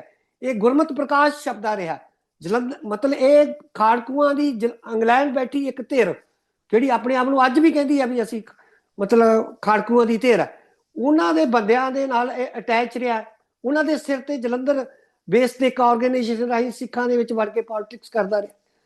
ਸੋ ਸਾਡੇ ਵਿੱਚ ਘੁਸਪੈਠ ਇਸ ਵੇਲੇ ਇੰਨੀ ਆ, ਮਤਲਬ ਜਿਹੜੀ ਲਹਿਰ ਮਰੀ ਆ ਅੱਜ ਵੀ ਤੁਸੀਂ ਦੇਖੋ, ਤੁਸੀਂ ਕੋਈ ਪੋਜ਼ਿਟਿਵ ਮੂਵ ਕਰ ਲਓ, ਤੁਸੀਂ ਕੋਈ ਪੋਜ਼ਿਟਿਵ ਮੂਵ ਜਦੋਂ ਵੀ ਕਰੋਗੇ ਇੰਨੇ ਟੋਡੀ ਬੈਠੇ ਆ ਤੇ ਉਹ ਪੰਥਕ ਚਿਹਰੇ ਬਣਾ ਕੇ ਬੈਠੇ ਆ। ਉਹ ਤੁਹਾਡੀ ਹਰ ਜਿਹੜੀ ਪੋਜ਼ਿਟਿਵ ਮੂਵ ਹੈ, ਪੰਥਕ ਮੂਵ ਹੈ, ਉਹਨੂੰ ਫੇਲ ਕਰਕੇ ਰੱਖ ਦਿੰਦੇ ਆ। ਸਾਡੇ ਪੈਰ ਵਿਦੇਸ਼ਾਂ 'ਚ ਵੀ ਇਹੀ ਹਾਲ ਆ। ਮੈਂ ਵਿਦੇਸ਼ਾਂ 'ਚ ਮੇਰਾ ਤਜਰਬਾ, ਮਤਲਬ ਜਿਹੜੇ ਸਾਡੇ ਸਾਰੇ ਰੂਟ ਨੇ, ਮਤਲਬ ਮੇਰੀਆਂ ਜਿਹੜੀਆਂ ਫਸਟ ਸਾਡੀਆਂ ਰਿਪੋਰਟਾਂ ਜਦੋਂ ਜਸਪਾਲ, ਮੈਂ ਤੇ ਕਾਲੜਾ ਸਾਹਿਬ ਕੀਤੇ, ਤਾਂ ਉਹਨਾਂ ਦਿਨਾਂ ਵਿੱਚ ਕੁਝ ਬੰਦੇ ਗ੍ਰਿਫਤਾਰ ਹੋ ਕੇ ਆਏ। ਉਹਨਾਂ ਦੇ ਇਹ ਦੋਸ਼ ਲਾਇਆ ਸਰਕਾਰ ਨੇ ਵੀ ਇਹ ਪਾਕਿਸਤਾਨ ਚੋਂ ਆਏ ਆ। ਉਹਨਾਂ 'ਚ ਮੈਂ ਇੱਕ ਬੰਦੇ ਨੂੰ ਇੰਟਰਵਿਊ ਕਰ ਰਿਹਾ ਸੀ, ਕਹਿੰਦਾ ਭਾਜੀ ਵੀ ਇੱਕ ਗੱਲ ਦੀ ਮੈਨੂੰ ਸਮਝ ਨਹੀਂ ਆਈ ਵੀ ਇਹ ਮੈਨੂੰ ਕਹਿੰਦੇ ਵੀ ਤੁਸੀਂ ਹੁਣ ਮੈਨੂੰ ਐਗਜ਼ੈਕਟ ਦੇ ਨਹੀਂ ਯਾਦ, ਪਰ ਉਹ ਕਹਿੰਦਾ ਵੀ ਤੁਸੀਂ ਤੇ ਆਉਣਾ ਸੀਗਾ ਸੋਮਵਾਰ, ਤੇ ਮਤਲਬ ਤੁਸੀਂ ਬੁੱਧਵਾਰ ਕਿਉਂ ਆਏ? ਉਹ ਕਹਿੰਦਾ ਭਾਜੀ ਇਹਨਾਂ ਨੂੰ ਕਿਵੇਂ ਪਤਾ ਵੀ ਸਾਡਾ ਪਹਿਲਾਂ ਆਉਂਦਾ ਸੋਮਵਾਰ ਆਉਂਦਾ। ਸੋ ਤੁਸੀਂ ਦੇਖੋ ਵੀ ਉਹ ਤੁਹਾਡੇ ਰੂਟਸ ਵਿੱਚ ਇੰਨੇ ਜ਼ਿਆਦਾ ਬੈਠੇ ਸੀ। ਜਿਹੜੀਆਂ ਇੰਟੈਲੀਜੈਂਸ ਏਜੰਸੀਆਂ 1993 ਤੋਂ ਲੈ ਕੇ ਪੁਲਿਸ, ਪੰਜਾਬ ਇੰਟੈਲੀਜੈਂਸ, ਸੈਂਟਰ ਸਰਕਾਰ ਦੀਆਂ ਇੰਟੈਲੀਜੈਂਸ ਬੰਦੀਆਂ ਆਪਣੇ ਬੰਦਿਆਂ ਨੂੰ, ਜਿਨ੍ਹਾਂ ਨੂੰ ਤੁਸੀਂ ਕੈਟ ਕਹਿ ਦਿਓ ਚਾਹੇ ਕੁਝ ਵੀ ਕਹਿ ਦਿਓ, ਆਪ ਪਾਕਿਸਤਾਨ ਭੇਜਦੇ ਰਹੇ ਆ। ਉੱਥੋਂ ਜਾ ਕੇ ਹਥਿਆਰ ਲਿਆਉਂਦੇ ਰਹੇ ਆ, ਕਿਉਂਕਿ ਸਿੱਖਾਂ ਵਿੱਚ ਮਰ ਮਿਟਣ ਵਾਲਾ ਇੱਕ ਵਰਗ ਹਰ ਵੇਲੇ ਹੀ ਰਹਿੰਦਾ। ਅੱਜ ਵੀ ਸਿੱਖ ਯੂਥ ਤੁਹਾਨੂੰ ਇਹੋ ਜਿਹਾ ਮਿਲ ਜੂਗਾ, ਤੁਸੀਂ ਕਹੋ ਵੀ ਆ ਫਲਾਣਾ ਜਿਹੜਾ ਸੋਧਣਾ ਬੰਦਾ, ਉਹ ਕਹਿਣਗੇ ਵੀ ਤੇਰੇ ਕੋਲ ਹੈ ਕੁਛ। ਉਹਨਾਂ ਨੇ ਆਪਣੇ ਇਸ ਤਰ੍ਹਾਂ ਦੇ ਬੰਦੇ ਛੱਡੇ ਹੋਏ ਆ ਲਗਾਤਾਰ। ਤੁਸੀਂ ਦੇਖੋ ਲਗਾਤਾਰ ਹਥਿਆਰ, ਪੁਲਿਸ ਕਹਿ ਰਹੀ ਹਥਿਆਰ ਆਏ, ਬੰਦੇ ਕੁਝ ਕਰਨਾ ਚਾਹੁੰਦੇ ਸੀ ਤੇ ਉਹ ਫੜੇਗੇ। ਕਿਉਂ? ਕਿਉਂਕਿ ਮੋਸਟਲੀ ਹਰ ਪਲੈਨਿੰਗ ਵਿੱਚ ਉਹਨਾਂ ਦਾ ਕੋਈ ਬੰਦਾ ਹੁੰਦਾ। ਤੁਸੀਂ ਦੇਖੋ ਵੀ ਕੋਈ ਐਕਸ਼ਨ ਨਹੀਂ ਹੋ ਸਕਿਆ। 94 ਤੋਂ ਬਾਅਦ ਅਥਾਹ ਹਥਿਆਰ ਫੜੇ ਗਏ ਆ, ਆਉਂਦੇ ਆ ਕਿਤੇ ਨਾ ਕਿਤੇ। ਉਹ ਜਿਹੜਾ ਨੈਟਵਰਕ ਹੁੰਦਾ ਉੱਥੇ ਏਜੰਸੀਆਂ ਦਾ ਇੱਕ ਬੰਦਾ ਬੈਠਾ ਹੁੰਦਾ। ਤੇ ਸਾਡੇ ਜਿਹੜੇ ਭਾਊ ਆ ਉਹ ਅੱਜ ਤੱਕ ਨਹੀਂ ਸਮਝ ਸਕੇ ਵੀ ਜੇ ਸਾਡੇ ਵਿੱਚ ਇੰਨੀ ਘੁਸਪੈਠ ਹੋ ਗਈ ਆ ਤਾਂ ਅਸੀਂ ਘੱਟ ਤੋਂ ਘੱਟ ਇਸ ਵੇਲੇ ਜਿਹੜਾ ਇਹ ਆਰਮ ਸਟਰਗਲ ਦਾ ਜਿਹੜਾ ਇਹ ਚੈਪਟਰ ਆ, ਇਹਨੂੰ ਇੱਕ ਵਾਰੀ ਬੰਦ ਕਰ ਦਈਏ। ਕਿਉਂਕਿ ਤੁਸੀਂ ਆਪਣੇ ਬੱਚਿਆਂ ਨੂੰ ਆਪਣੇ, ਕਿਉਂਕਿ ਦੇਖੋ ਜਜ਼ਬੇ ਵਾਲਾ ਜਿਹੜਾ ਸਿੱਖ ਹੈ ਕਿਸੇ ਵੀ ਕੌਮ ਵਿੱਚ ਫਿਊ % ਹੁੰਦਾ। ਤੁਸੀਂ ਉਹ ਸਰਕਾਰ ਕੀ ਚਾਹੁੰਦੀ ਆ ਵੀ ਉਹ ਟਰੇਸ ਹੁੰਦੇ ਰਹਿਣ, ਉਹਨਾਂ ਨੂੰ ਜੇਲ੍ਹਾਂ ਦੇ ਵਿੱਚ ਸਿੱਟੀ ਚੱਲੋ। ਮਤਲਬ ਲੜਨ ਵਾਲੇ ਤਾਂ ਕੁਝ ਲੋਕ ਹੁੰਦੇ ਆ। ਸਾਨੂੰ ਤੁਹਾਡੀ ਗੱਲ ਨੂੰ ਇੱਥੇ ਥੋੜਾ ਜਿਹਾ, ਕਿਉਂਕਿ ਮੈਂ ਚਾਹੁੰਦਾ ਵੀ ਜਿਹੜਾ ਮੈਂ ਸਵਾਲ ਦਾ ਦੂਜਾ ਪਾਰਟ ਕੀਤਾ ਸੀ, ਤੁਸੀਂ ਉਹਨੂੰ ਵੀ ਥੋੜਾ ਐਡਰੈਸ ਕਰੋ ਕਿ ਹਾਂ ਦੱਸੋ। ਉਸ ਦੂਜਾ ਸਵਾਲ, ਕਿਉਂਕਿ ਤੁਸੀਂ ਇਹ ਗੱਲ ਕਹੀ ਕਿ ਜਿਹੜਾ ਖਾਲਿਸਤਾਨ ਦਾ ਆਈਡੀਆ ਆ ਉਹਦੇ ਤੇ ਹਜੇ ਪੰਥ ਤਿਆਰ ਨਹੀਂ ਹੈ। ਚਾਹੇ ਉਹ ਦਲ ਖਾਲਸਾ ਦੇ ਰੂਪ 'ਚ ਅਸੀਂ ਦੇਖਦੇ ਹਾਂ, ਚਾਹੇ ਸ਼੍ਰੋਮਣੀ ਅਕਾਲੀ ਦਲ ਅੰਮ੍ਰਿਤਸਰ ਦੇ ਰੂਪ 'ਚ ਅਸੀਂ ਦੇਖਦੇ ਹਾਂ ਕਿ ਉਹਨਾਂ ਦਾ ਮਾਸ ਆਧਾਰ ਨਹੀਂ ਬਣ ਪਾ ਰਿਹਾ। ਪਰ ਉਹੀ ਜਿਹੜਾ ਮਾਸ ਆਧਾਰ ਆ, ਅਸੀਂ ਉਹ ਦੇਖਿਆ ਕਿ ਚਾਹੇ ਸਰਬਜੀਤ ਸਿੰਘ ਖਾਲਸਾ ਦੀ ਚੋਣ ਜਿੱਤਣੀ ਸੀ, ਚਾਹੇ ਅੰਮ੍ਰਿਤਪਾਲ ਸਿੰਘ ਦੀ ਚੋਣ ਜਿੱਤਣੀ ਸੀ, ਉਹ ਜਿਹੜੀ ਚੋਣ ਆ ਵੀ ਉਹ ਵੀ ਮਤਲਬ ਇਹ ਕਲੀਅਰ ਕੱਟ ਸੀ ਜੀ। ਕਿਉਂਕਿ ਸਾਰਾ ਅੰਮ੍ਰਿਤਪਾਲ ਸਿੰਘ ਦਾ ਨੈਰੇਟਿਵ ਜਦੋਂ ਪੰਜਾਬ ਆਏ ਆ ਤਾਂ ਉਹਨਾਂ ਦਾ, ਭਾਵੇਂ ਅੱਜ ਉਹਨਾਂ ਦੇ ਪਰਿਵਾਰ ਦਾ ਕੁਛ ਵੀ ਵੱਖਰਾ ਹੋਵੇ, ਪਰ ਅੰਮ੍ਰਿਤਪਾਲ ਸਿੰਘ ਦਾ ਜਿਹੜਾ ਆਪਣਾ ਨੈਰੇਟਿਵ ਆ ਉਹ ਟੋਟਲੀ ਖਾਲਿਸਤਾਨ ਓਰੀਐਂਟਡ ਵੀ ਸੀ। ਤੇ ਓਪਨਲੀ ਉਹਨਾਂ ਨੇ ਖਾਲਿਸਤਾਨ ਬਾਰੇ ਜਿਹੜੀ ਗੱਲ ਆ ਉਹ ਕੀਤੀ ਵੀ ਆ ਪੰਜਾਬ ਦੇ ਵਿੱਚ ਆ ਕੇ। ਤਾਂ ਉਹਨਾਂ ਦਾ ਜਿਹੜਾ ਆਧਾਰ ਬਣਿਆ, ਤੁਸੀਂ ਇਹਦੇ ਪਿੱਛੇ ਕੀ ਕਾਰਨ ਮੰਨ ਰਹੇ ਹੋ ਕਿ ਦਲ ਖਾਲਸਾ ਜਾਂ ਸ਼੍ਰੋਮਣੀ ਅਕਾਲੀ ਦਲ ਦਾ ਤੁਹਾਨੂੰ ਲੱਗਦਾ ਕਿ ਉਹਦੇ ਨਾਲ ਮਾਸ ਆਧਾਰ ਨਹੀਂ ਬਣ ਪਾ ਰਿਹਾ ਇਸ ਆਈਡੀ ਤੇ, ਪਰ ਅੰਮ੍ਰਿਤਪਾਲ ਸਿੰਘ ਨਾਲ ਬਣਿਆ? ਦੇਖੋ ਸੁਖਵਿੰਦਰ, ਇਹ ਇੱਕ ਸਾਡੀ ਮਾਨਸਤਾ ਬਣ ਗਈ ਆ ਕਿ ਅਸੀਂ ਕਿਸੇ ਵੀ ਪੋਲੀਟੀਕਲ ਐਨਾਲਿਸਿਸ ਨੂੰ ਆਪਣੇ ਮੁਤਾਬਕ ਲੈਂਦੇ ਹਾਂ। ਹੁਣ ਜਿਹੜਾ 89 ਦਾ ਇਲੈਕਸ਼ਨ ਹੈ, ਮਤਲਬ ਜਿਹੜੀਆਂ ਉਦੋਂ 4 ਜਥੇਬੰਦੀਆਂ ਬਣ ਗਈਆਂ ਸੀ, 88 'ਚ ਬਣ ਗਈਆਂ ਸੀ, ਤਾਂ 4 ਜਥੇਬੰਦੀਆਂ ਨੇ 89 ਦੇ ਇਲੈਕਸ਼ਨ ਦਾ ਵੀ ਬਾਈਕਾਟ ਕੀਤਾ ਸੀ। ਇਹ ਬਹੁਤ ਘੱਟ ਲੋਕਾਂ ਨੂੰ ਸ਼ਾਇਦ ਪਤਾ ਹੋਊਗਾ। ਆਮ ਦਾ ਪਾਰਟ ਆਫ, ਮੈਂ ਉਦੋਂ ਇਹਨਾਂ 4 ਜਥੇਬੰਦੀਆਂ ਦਾ ਹਿੱਸਾ ਸੀ। ਈਵਨ ਮੈਂ ਵੀ ਸਰਗਰਮੀ ਨਾਲ ਹਿੱਸਾ ਨਹੀਂ ਲਿਆ ਸੀ, ਕਿਉਂਕਿ ਮੈਨੂੰ ਸੀ ਵੀ ਜੇ ਤੁਹਾਡੀ ਹਾਈ ਕਮਾਂਡ ਕਿਸੇ ਫੈਸਲੇ ਤੇ ਹੈ, ਹਾਲਾਂਕਿ ਜਾਤੀ ਤੌਰ ਤੇ ਮੈਨੂੰ ਸੀਗਾ ਵੀ ਉਹ ਇਲੈਕਸ਼ਨ ਜੇ ਲੜ ਰਹੀ ਹੈ ਸਾਡਾ ਮਾਨ ਦਲ, ਤਾਂ ਸਾਨੂੰ ਉਹਨਾਂ ਨੂੰ ਲੜਨ ਦੇਣਾ ਚਾਹੀਦਾ। ਬਟ 4 ਜਥੇਬੰਦੀਆਂ ਨੇ, ਮਤਲਬ ਪੰਥਕ ਕਮੇਟੀ ਵੱਲੋਂ, ਜੋ ਪੰਥਕ ਕਮੇਟੀ ਸੋਹਣ ਸਿੰਘ ਵੱਲੋਂ, ਉਹਦਾ ਬਾਈਕਾਟ ਸੀ। ਪਰ ਜਦੋਂ ਉਹ ਇਲੈਕਸ਼ਨ ਜਿੱਤ ਗਏ, ਅਸੀਂ ਕਹਿਣਾ ਸ਼ੁਰੂ ਕਰਤਾ ਵੀ ਇਹ ਖਾਲਿਸਤਾਨ ਦੇ ਹੱਕ 'ਚ ਫਤਵਾ। ਮਤਲਬ ਹੁਣ ਜਿਹੜੀ ਸਾਡੀ ਪੋਲੀਟੀਕਲ ਸੋਚ ਆ, ਅਸੀਂ ਪਿਕਚਰ ਨੂੰ ਉਵੇਂ ਦੇਖਣਾ ਚਾਹੁੰਦੇ ਹਾਂ, ਮਨ 'ਚ ਜਿਵੇਂ ਅਸੀਂ ਦੇਖਣਾ ਚਾਹੁੰਦੇ। ਉਹ ਜਿਹੜਾ ਉਦੋਂ ਕੀ ਉਹ ਚਾਹੇ, ਜਿਹੜੇ ਸਿੱਖ ਨੇ ਉਹ ਚਾਹ ਰਹੇ ਨੇ ਵੀ ਜਿਹੜਾ ਯੂਥ ਇਸ ਵੇਲੇ ਲੜ ਰਿਹਾ, ਉਹ ਇਸ ਫੀਲਡ ਵਿੱਚ ਆ ਕੇ ਸਾਨੂੰ ਅਗਵਾਈ ਦੇਵੇ, ਕਿਉਂਕਿ ਉਹ ਪੁਰਾਣੀ ਲੀਡਰਸ਼ਿਪ ਤੋਂ ਖਹਿੜਾ ਛਡਾਉਣਾ ਚਾਹੁੰਦੇ ਆ ਸਿੱਖਾਂ ਦੀ। ਉਹ ਤੁਹਾਨੂੰ ਜਿਹੜੇ ਯੰਗਸਟਰ ਆਏ ਨੇ ਇਸ ਲਹਿਰ ਦੇ ਵਿੱਚ, ਉਹਨਾਂ ਨੂੰ ਅਗਵਾਈ ਦੇਣਾ ਚਾਹੁੰਦੇ। 89 ਦਾ ਜਿਹੜਾ ਮੈਸੇਜ ਹੈ, ਜੇ ਆਪਾਂ ਉਹਨੂੰ ਖਾਲਿਸਤਾਨ ਦੇ ਮੈਸੇਜ ਦੇ ਰੂਪ ਚ ਲਾਂਗੇ ਤਾਂ ਫਿਰ ਆਪਣੀ ਫੇਲੀਅਰ ਹੋ ਜੂਗੀ। ਜਾਂ ਆਪਾਂ 92 ਦੇ ਬਾਈਕਾਟ ਨੂੰ ਆਪਾਂ ਖਾਲਿਸਤਾਨ ਦੇ ਹੱਕ ਵਿੱਚ ਫਤਵਾ ਮੰਨ ਕੇ ਲਾਂਗੇ, ਇਹ ਵੀ ਸਾਡੀ ਪੋਲੀਟੀਕਲ ਫੇਲੀਅਰ ਹੋਏਗੀ। ਕਿਉਂਕਿ ਅਸੀਂ ਇਹਨਾਂ ਚੀਜ਼ਾਂ, ਕਿਤੇ ਨਾ ਕਿਤੇ ਕੌਮ ਅਜੇ ਤੁਹਾਨੂੰ ਸਟੈਪ ਵਿੱਚ ਲਿਜਾਣਾ ਚਾਹੁੰਦੀ ਹੈ, ਉਹ ਤੁਹਾਨੂੰ ਇਹ ਪੋਲਿਟਿਕਸ ਦੇਣਾ ਚਾਹੁੰਦੀ ਹੈ। ਅੰਮ੍ਰਿਤਪਾਲ ਵੀ ਤੁਸੀਂ ਦੇਖੋ, ਜਦੋਂ ਪਹਿਲੀ ਗੱਲ ਤਾਂ ਅੰਮ੍ਰਿਤਪਾਲ ਨੂੰ ਅਸੀਂ ਉੱਦਾਂ ਦੇਖਦੇ ਹਾਂ ਜਿਵੇਂ ਸਰਕਾਰ ਉਹਨੂੰ ਦੇਖਦੀ ਹੈ। ਸਰਕਾਰ ਕਹਿੰਦੀ ਹੈ ਉਹ ਖਾਲਿਸਤਾਨੀ ਆਗੂ ਹੈ, ਬਿਨਾਂ ਸ਼ੱਕ। ਜਦੋਂ ਉਹਨੂੰ ਪੁੱਛਿਆ ਗਿਆ, ਪਰ ਜਦੋਂ ਉਹ ਪੰਜਾਬ 'ਚ ਆਇਆ, ਉਹ ਇਹ ਮੁੱਦਾ ਲੈ ਕੇ ਨਹੀਂ ਆਇਆ ਕਿ ਮੈਂ ਖਾਲਿਸਤਾਨ ਦੀ ਗੱਲ ਕੱਲੀ ਪੋਲਿਟਿਕਸ ਕਰਨੀ ਹੈ। ਉਹਦਾ ਮੁੱਦਾ ਇਹੀ ਸੀ ਕਿ ਜਿਹੜੀ ਪੰਜਾਬ ਦੀ ਜਿਹੜੀ ਨੌਜਵਾਨੀ ਆ, ਉਹ ਹਰ ਖੇਤਰ ਦੇ ਵਿੱਚ ਮਤਲਬ ਉਹਨੂੰ ਕੋਈ ਲੀਡਰਸ਼ਿਪ ਨਹੀਂ ਮਿਲ ਰਹੀ। ਧਾਰਮਿਕ ਤੌਰ ਤੇ, ਸਿਧਾਂਤਕ ਤੌਰ ਤੇ ਜਿਹੜੀ ਨੌਜਵਾਨੀ ਹੈ ਉਹ ਸਿੱਖੀ ਤੋਂ ਦੂਰ ਜਾ ਰਹੀ ਹੈ। ਸੋ ਕਿਉਂਕਿ ਅੰਮ੍ਰਿਤਪਾਲ ਖੁਦ ਖਾਲਿਸਤਾਨ ਦਾ ਹਮਾਇਤੀ ਸੀ, ਆਜ਼ਾਦੀ ਦਾ ਹਮਾਇਤੀ ਹੈ, ਜਦੋਂ ਉਹਨੂੰ ਪੁੱਛਿਆ ਗਿਆ ਤਾਂ ਉਹਨੇ ਬੇਬਾਕ ਹੋ ਕੇ ਇਹ ਗੱਲਾਂ ਕਹੀਆਂ ਵੀ ਮੈਂ ਹਾਂ ਵੀ ਸਿੱਖਾਂ ਨੂੰ ਆਜ਼ਾਦੀ ਚਾਹੀਦੀ ਹੈ, ਅਸੀਂ ਗੁਲਾਮ ਹੈ। ਸੇਮ ਲਾਈਕ ਸੰਤ ਜਰਨੈਲ ਸਿੰਘ ਵੀ ਜਦੋਂ ਉਹਨਾਂ ਨੂੰ ਪੁੱਛਿਆ ਜਾ ਰਿਹਾ ਸੀ 84 ਦੇ ਵਿੱਚ, ਤਾਂ ਉਹ ਕਹਿੰਦੇ ਸੀ ਅਸੀਂ ਗੁਲਾਮ ਹੈ। ਈਵਨ ਕਈ ਵਾਰੀ ਇਹ ਪੁੱਛ ਲੈਂਦੇ ਸੀ, ਕਿਉਂਕਿ ਉਦੋਂ ਉਹ ਡਿਸਪਲਿਨ 'ਚ ਸੀਗੇ ਧਰਮਯੁੱਧ ਮੋਰਚੇ ਦੇ, ਵੀ ਧਰਮਯੁੱਧ ਮੋਰਚੇ ਦਾ ਨਿਸ਼ਾਨਾ ਅਨੰਦਪੁਰ ਦਾ ਪਤਾ ਸੀ, ਤੇ ਸੰਤ ਕਦੇ ਵੀ ਨਹੀਂ ਕਹਿੰਦੇ ਸੀ। ਮਤਲਬ ਕਈ ਵਾਰੀ ਪੱਤਰਕਾਰ ਉਹਨਾਂ ਦੇ ਮੂੰਹ 'ਚ ਵੀ ਪਾਉਂਦੇ ਸੀ, ਤਾਂ ਪਰ ਉਹ ਕਹਿੰਦੇ ਸੀ ਵੀ ਜੇ ਕੋਈ ਸਾਨੂੰ ਦਏਗਾ ਤਾਂ ਅਸੀਂ ਨਾ ਨਹੀਂ ਕਰਾਂਗੇ। ਇਟ ਮੀਨਸ ਸੰਤ ਵੀ ਤਾਂ ਆਜ਼ਾਦੀ ਸਮਰਥਕ ਸੀ ਉਦੋਂ, ਮੈਂ ਵੀ ਆਜ਼ਾਦੀ ਸਮਰਥਕ ਹੈ। ਪਰ ਜਿਵੇਂ ਮੈਨੂੰ ਕੋਈ ਅੱਜ ਪੁੱਛੇ ਤਾਂ ਮੈਨੂੰ ਬਿਲਕੁਲ ਹੈ ਕਿ ਸਿੱਖਾਂ ਦਾ, ਜਿੱਥੇ ਸਿੱਖ ਫਸ ਗਏ ਇਤਿਹਾਸ ਦੇ ਤੌਰ ਤੇ, ਬਿਨਾਂ ਆਜ਼ਾਦੀ ਤੋਂ ਸਾਡੀਆਂ ਮੁਸ਼ਕਲਾਂ ਦਾ ਕੋਈ ਵੀ ਹੱਲ ਨਹੀਂ। ਪਰ ਹੁਣ ਸਵਾਲ ਹੈ ਕਿ ਅਮਰੀਕ ਸਿੰਘ ਦੀ ਰਾਏ, ਅਮਰੀਕ ਸਿੰਘ 'ਚ ਇਹ ਸਮਰੱਥਾ ਹੈ ਕਿ ਉਹ ਆਪਣੀ ਕੌਮ ਨੂੰ ਇਸ ਗੱਲ ਲਈ ਕਨਵਿੰਸ ਕਰ ਸਕੇ, ਇਹਦੇ ਉੱਤੇ ਇੱਕ ਲਹਿਰ, ਡੈਮੋਕ੍ਰੈਟਿਕ ਲਹਿਰ ਸਿੱਧ ਸਕੇ। ਸੋ ਇਹ ਸਾਡਾ, ਤੁਹਾਡਾ, ਮੇਰਾ, ਸਭ ਦਾ, ਦਲ ਖਾਲਸਾ ਦਾ, ਮਾਨ ਸਾਹਿਬ ਦਾ, ਸਭ ਦਾ ਸਾਡੇ ਲਈ ਇਮਤਿਹਾਨ ਹੈ, ਸਾਡੇ ਲਈ ਇੱਕ ਕੁਐਸਚਨ ਹੈ। ਅੱਛਾ ਚਲੋ, ਜੇ ਅੰਮ੍ਰਿਤਪਾਲ ਨੂੰ ਸਪੋਰਟ ਮਿਲੀ, ਆਪਾਂ ਸਾਰੇ ਮੰਨਦੇ ਹਾਂ ਖਾਲਿਸਤਾਨੀ ਚਿਹਰਾ, ਤਾਂ ਫਿਰ ਇਹ ਜਿਹੜੇ ਸਾਰੇ ਖਾਲਿਸਤਾਨੀ ਚਿਹਰੇ ਆ, ਇਹਨਾਂ ਨੂੰ ਸਪੋਰਟ ਕਰ ਦੇਣਾ ਚਾਹੀਦਾ ਸੀ। ਸੋ ਤੁਸੀਂ ਦੇਖੋ ਨਾ, ਮਤਲਬ ਜਿਹੜੀ ਸਿੱਖ ਪੋਲਿਟਿਕਸ ਦੀ ਤੁਸੀਂ ਫੇਲੀਅਰ ਲੱਭਦੇ ਹੋ, ਫੇਲੀਅਰ ਉਹਦੇ ਇੱਕ ਕਾਰਨ ਆ ਵੀ ਹੈ ਵੀ ਸਾਡੇ 'ਚ ਕਦੇ ਵੀ ਏਕਤਾ ਨਹੀਂ ਹੋਈ। ਲਹਿਰ ਦੇ ਵਿੱਚ ਵੀ ਅਸੀਂ ਮਰ ਰਹੇ ਹਾਂ ਦੁਸ਼ਮਣ ਤੋਂ, ਅਸੀਂ ਇੱਕ ਦੂਜੇ ਨੂੰ ਮਾਰ ਵੀ ਰਹੇ। ਤੇ ਇੰਨੇ ਇੰਪੋਰਟੈਂਟ ਬੰਦੇ, ਮਤਲਬ ਕੱਲੀ ਮੋਸਟਲੀ ਇੱਥੇ ਗੱਲ ਹਰਮੰਦਰ ਸਿੰਘ ਸੰਧੂ ਦੀ ਹੁੰਦੀ ਹੈ, ਜਦੋਂ ਕਿਤੇ ਭਰਾ ਮਾਰੂ ਗੱਲ ਜੰਗ ਆਉਂਦੀ ਹੈ। ਮਤਲਬ ਇੰਨੇ ਇੰਪੋਰਟੈਂਟ ਬੰਦੇ, ਹੁਣ ਜਦੋਂ ਮੈਂ ਪਿੰਡਾਂ 'ਚ ਗਿਆ, ਜਦੋਂ ਮੈਂ ਇਲਾਹਾਬਾਦ ਤਲਾਸ਼ਾਂ ਦੇ ਉੱਤੇ ਕੰਮ ਕਰ ਰਿਹਾ ਸੀ, ਤਾਂ ਆਲਮੋਸਟ ਮੈਂ ਜ਼ਿੰਦਗੀ ਦੇ 10 ਸਾਲ ਲਾਏ ਆ। ਸੋ ਮੇਰੀਆਂ ਅੱਜ ਵੀ ਰਾਤਾਂ ਦੀ ਜਿਹੜੀ ਨੀਂਦ ਹੈ ਮੇਰੀ ਗੁੰਮ ਹੋ ਜਾਂਦੀ ਹੈ। ਇੱਕ ਤਾਂ ਪੇਨ, ਜਦੋਂ ਇਹ ਸਭ ਵਾਪਰ ਰਿਹਾ ਸੀ ਮੈਂ ਉਹਦਾ ਹਿੱਸਾ ਸੀ। ਫਿਰ ਜਦੋਂ ਤੁਸੀਂ ਜਾ ਕੇ ਲੋਕਾਂ ਦੀ ਸੁਣਦੇ ਹੋ ਸੁਖਵਿੰਦਰ, ਫਿਰ ਤੇ ਤੁਸੀਂ ਉਹਨਾਂ ਨਾਲ ਵਾਰ-ਵਾਰ ਰੋਂਦੇ ਹੋ। ਤਾਂ ਮੈਨੂੰ ਖੁਦ ਪਤਾ ਲੱਗਾ ਕਿ ਨਾਲ ਲਹਿਰ ਦਾ ਹਿੱਸਾ ਹੁੰਦੇ ਹੋਏ ਮੈਨੂੰ ਇਹ ਅਹਿਸਾਸ ਨਹੀਂ ਸੀਗਾ ਕਿ ਮੇਰੀ ਕੌਮ ਨੇ ਇੰਨੇ ਦੁੱਖ ਝੱਲਿਆ, ਇੰਨੀ ਪੀੜਾ ਝੱਲੀ ਹੈ, ਇੰਨੀ ਜਲਾਲਤ ਝੱਲੀ ਹੈ।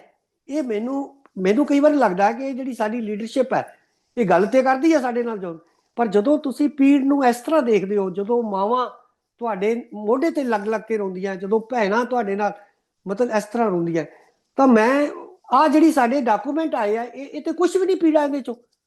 ਜੇ ਮੈਂ ਕਹਾਂ ਰਿਡਿਊਸ ਟੂ ਐਸੇਜ, ਉਸ ਪੀੜਾ ਨੂੰ ਦਿਖਾਉਣ ਵਿੱਚ ਸਫਲ ਹੋ ਗਿਆ ਤਾਂ ਨੋ। ਮਤਲਬ ਜਿਹੜੀ ਉਹ ਪੀੜਾ ਕੌਮ ਦੀ, ਜਿਹੜਾ ਉਹ ਦੁੱਖ ਹੈ, ਜਿਹੜਾ ਸਟੇਟ ਨੇ, ਮਤਲਬ ਮੈਨੂੰ ਨਹੀਂ ਲੱਗਦਾ ਕਿ ਕਿਸੇ ਵੀ ਤਰ੍ਹਾਂ ਮੁਗਲ ਕਾਲ ਤੋਂ ਘੱਟ ਸਾਡੇ ਨਾਲ ਵੀ ਹੋਈ ਹੈ। ਬਿਲਕੁਲ ਜੀ। ਅਮਰੀਕ ਸਿੰਘ ਜੀ, ਤੁਸੀਂ ਜਿਹੜੀ ਹੁਣ ਅਸੀਂ ਪ੍ਰੈਜ਼ੈਂਟ ਸਿਚੁਏਸ਼ਨ 'ਚ ਆਉਂਦੇ ਹਾਂ, ਆਪਾਂ ਬੜੀਆਂ ਗੰਭੀਰ ਤੇ ਡੂੰਘੀਆਂ ਗੱਲਾਂ ਤੁਸੀਂ ਆਪਣੇ ਤਜਰਬੇ ਨਾਲ ਦੱਸੀਆਂ ਨੇ, ਸਿਆਸਤ ਬਾਰੇ ਵੀ ਤੇ ਸਟੇਟ ਦੇ ਜ਼ਬਰ ਬਾਰੇ ਵੀ। ਪਰ ਹੁਣ ਤੁਸੀਂ ਇੱਕ ਸ਼ਬਦ ਲਿਆਂਦਾ ਕਿ ਟੋਟੀ ਸ਼ਬਦ ਜਿਹੜਾ ਆ, ਤਾਂ ਅੱਜ ਅਕਾਲੀ ਦਲ ਅਸੀਂ ਦੇਖ ਰਹੇ ਹਾਂ ਕਿ ਇਸ ਟਾਈਮ ਪੰਜਾਬ ਦੀ ਸਿਚੁਏਸ਼ਨ ਇਹ ਆ ਕਿ ਇੱਕ ਚੈਲੰਜ ਪੰਜਾਬ ਫੇਸ ਕਰ ਰਿਹਾ ਕਿ ਪੰਜਾਬ ਦੀ ਪੋਲਿਟਿਕਸ ਸਿੱਖ ਓਰੀਐਂਟਡ ਸੀ, ਪਰ ਉਹਨੂੰ ਹੁਣ ਮੋਰ ਫੋਕਸਡ ਔਨ ਡਿਵੈਲਪਮੈਂਟ ਤੇ ਜਾਂ ਫਿਰ ਇੱਕ ਲਿਬਰਲ ਜਿਹੜਾ ਥੋਟ ਜਾਂ ਮਤਲਬ ਹੈਗਾ ਆ, ਉਧਰ ਨੂੰ ਉਹਨੂੰ ਰੋੜਿਆ ਜਾ ਰਿਹਾ ਪੰਜਾਬ ਦੀ ਪੋਲਿਟਿਕਸ ਨੂੰ, ਜਿਹਦੇ 'ਚ ਫਿਰ ਅਕਾਲੀ ਦਲ ਨੂੰ ਬਿਲਕੁਲ ਸਾਈਡਲਾਈਨ ਕਰਨਾ, ਚਾਹੇ ਉਹ ਸੁਖਬੀਰ ਸਿੰਘ ਬਾਦਲ ਪਰਿਵਾਰ ਦੇ ਰੂਪ 'ਚ ਹੋਵੇ, ਤੇ ਉਸ ਤੋਂ ਬਾਅਦ ਹੁਣ ਨਵੇਂ ਧੜੇ ਜਿਹੜੇ ਆ ਉਹਨਾਂ ਦੀ ਫੋਰਮੇਸ਼ਨ ਹੋਣੀ, ਤਾਂ ਉਹਦੇ 'ਚ ਕੁਝ ਬੰਦੇ ਕਹਿ ਰਹੇ ਨੇ ਕਿ ਇਹ ਇੱਕ ਵਧੀਆ ਜਿਹੜਾ ਆ ਮਤਲਬ ਸਟੈਪ ਜਿਹੜਾ ਆ ਹੋ ਰਿਹਾ ਜਿਹਦੇ 'ਚ ਨਵੀਂ ਲੀਡਰਸ਼ਿਪ ਉੱਭਰ ਕੇ ਆ ਰਹੀ ਆ। ਪਰ ਕੁਝ ਲੋਕ ਕਹਿ ਰਹੇ ਆ ਕਿ ਜਿਹੜੀ ਇੰਡੀਅਨ ਸਟੇਟ ਆ ਉਹ ਜਿਹੜੀ ਸਿੱਖ ਤਾਕਤ ਆ ਉਹਨੂੰ ਡਿਵਾਈਡ ਕਰ ਰਹੀ ਆ ਤੇ ਜਿਹੜਾ ਸ਼ਬਦ ਤੁਸੀਂ ਬਣਾਇਆ ਕਿ ਟੋਡੀ ਨੇ, ਕਿ ਉਹ ਨਵੇਂ ਟੋਡੀ ਪੈਦਾ ਕਰ ਰਹੀ ਆ। ਇਹ ਜਿਹੜੀ ਇੰਡੀਅਨ ਸਟੇਟ ਆ ਤੇ ਅਮਿਤ ਸ਼ਾਹ ਜਿਹੜਾ ਆ ਉਹ ਸਾਰੀ ਸਿੱਖ ਪੋਲਿਟਿਕਸ ਨੂੰ ਕੰਟਰੋਲ ਕਰਨ ਦੀ ਕੋਸ਼ਿਸ਼ ਕਰ ਰਿਹਾ ਆਪਣੇ ਚੈਨਲਸ ਦੇ ਥਰੂ। ਤਾਂ ਤੁਸੀਂ ਕਿਵੇਂ ਦੇਖ ਰਹੇ ਹੋ ਇਹ ਜਿਹੜੀ ਸਾਰੀ ਨਵੀਂ ਚੇਂਜ ਅਸੀਂ ਦੇਖ ਰਹੇ ਹਾਂ, ਖਾਸ ਤੌਰ ਤੇ 27 ਨੂੰ ਕੇਂਦਰ 'ਚ ਰੱਖ ਕੇ ਜੋ ਪੰਜਾਬ 'ਚ ਹੋ ਰਹੀ ਹੈ ਜਾਂ ਸਿੱਖ ਪੋਲੀਟੀਕਲ ਸਫਾ ਦੇ ਵਿੱਚ ਹੋ ਰਹੀ ਆ, ਤੁਹਾਨੂੰ ਲੱਗ ਰਿਹਾ ਕਿ ਇਹ ਇੱਕ ਚੰਗਾ ਰੁਝਾਨ ਹੈ ਜਾਂ ਤੁਹਾਨੂੰ ਲੱਗ ਰਿਹਾ ਕਿ ਬਿਲਕੁਲ ਗੱਲ ਆ ਕਿ ਨਵੇਂ ਟੋਟੀ ਪੈਦਾ ਕੀਤੇ ਜਾ ਰਹੇ ਆ?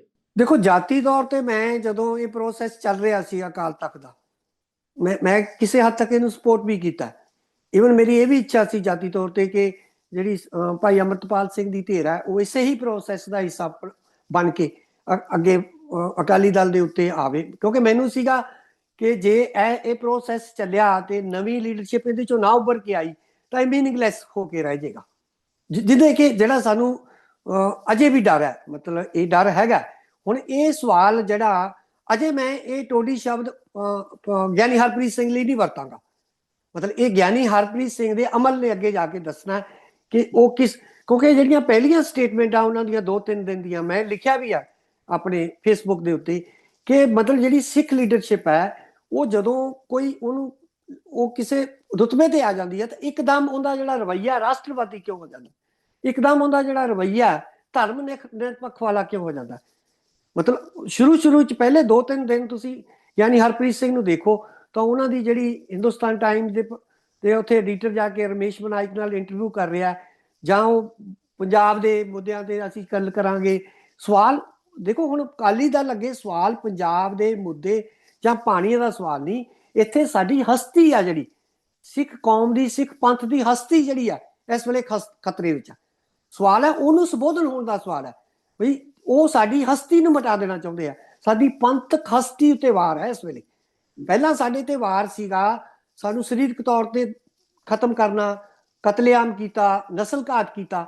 ਇਸ ਵੇਲੇ ਉਹ ਸਾਡੀ ਸੰਸਥਾਵਾਂ ਨੂੰ ਖਤਮ ਕਰਨ ਤੇ ਲੱਗੇ ਆ। ਕਿਉਂ ਕਰਦੇ ਲੱਗੇ ਆ ਕਿ ਉਹ ਜਿਹੜੀ ਪੰਥਕ ਹਸਤੀ ਆ ਜਿਹਦੇ ਲਈ ਸਿੱਖ ਮਤਲਬ ਸਿੱਖ ਮਰ ਮਿਟਣ ਲਈ ਤਿਆਰ ਹੋ ਜਾਂਦਾ। ਤੁਸੀਂ ਇਹ ਨਾ ਦੇਖੋ ਕੋਈ ਕਿਸੇ ਦੇ ਸਿਰ ਤੇ ਵਾਲ ਨਹੀਂ, ਕੋਈ ਨਸ਼ੇ ਕਰਦਾ, ਜਦੋਂ ਉਹਨੂੰ ਇਹ ਲੱਗਦਾ ਕਿ ਇੱਕ ਪੰਥਕ ਮਾਹੌਲ ਬਣਦਾ, ਪੰਥਕ ਸੰਸਥਾਵਾਂ ਰਾਹੀਂ ਅਕਾਲ ਤਖਤ ਤੋਂ ਹੁਕਮ ਮਿਲਦਾ, ਜਾਂ ਉਹਨੂੰ ਇਹ ਪਤਾ ਲੱਗ ਜੇ ਕਿ ਇਹ ਜਿਹੜਾ ਲੀਡਰ ਹੈ ਜਿਵੇਂ ਭਾਈ ਅਮਰਤਪਾਲ ਆਏ ਤਾਂ ਕਿਸੇ ਰੂਪ ਵਿੱਚ ਲੋਕਾਂ ਨੂੰ ਇਹ ਲੱਗਾ ਵੀ ਇਹ ਜਿਹੜਾ ਨੌਜਵਾਨ ਹੈ ਵੀ ਸਾਨੂੰ ਕੁਝ ਹਾਸਲ ਕਰਾ ਕੇ ਦਊਗਾ, ਇਹ ਪਾਕ ਅੰਦਰੋਂ, ਇਹਦੇ ਅੰਦਰੋਂ ਜਿਹੜੀ ਆਵਾਜ਼ ਆ ਰਹੀ ਹੈ ਇਹ ਸਾਫ਼ ਦਿਲ ਤੋਂ ਹੈ, ਤਾਂ ਲੋਕ ਕਾਫਲਾ ਬਣ ਕੇ ਨਿਕਲੇ।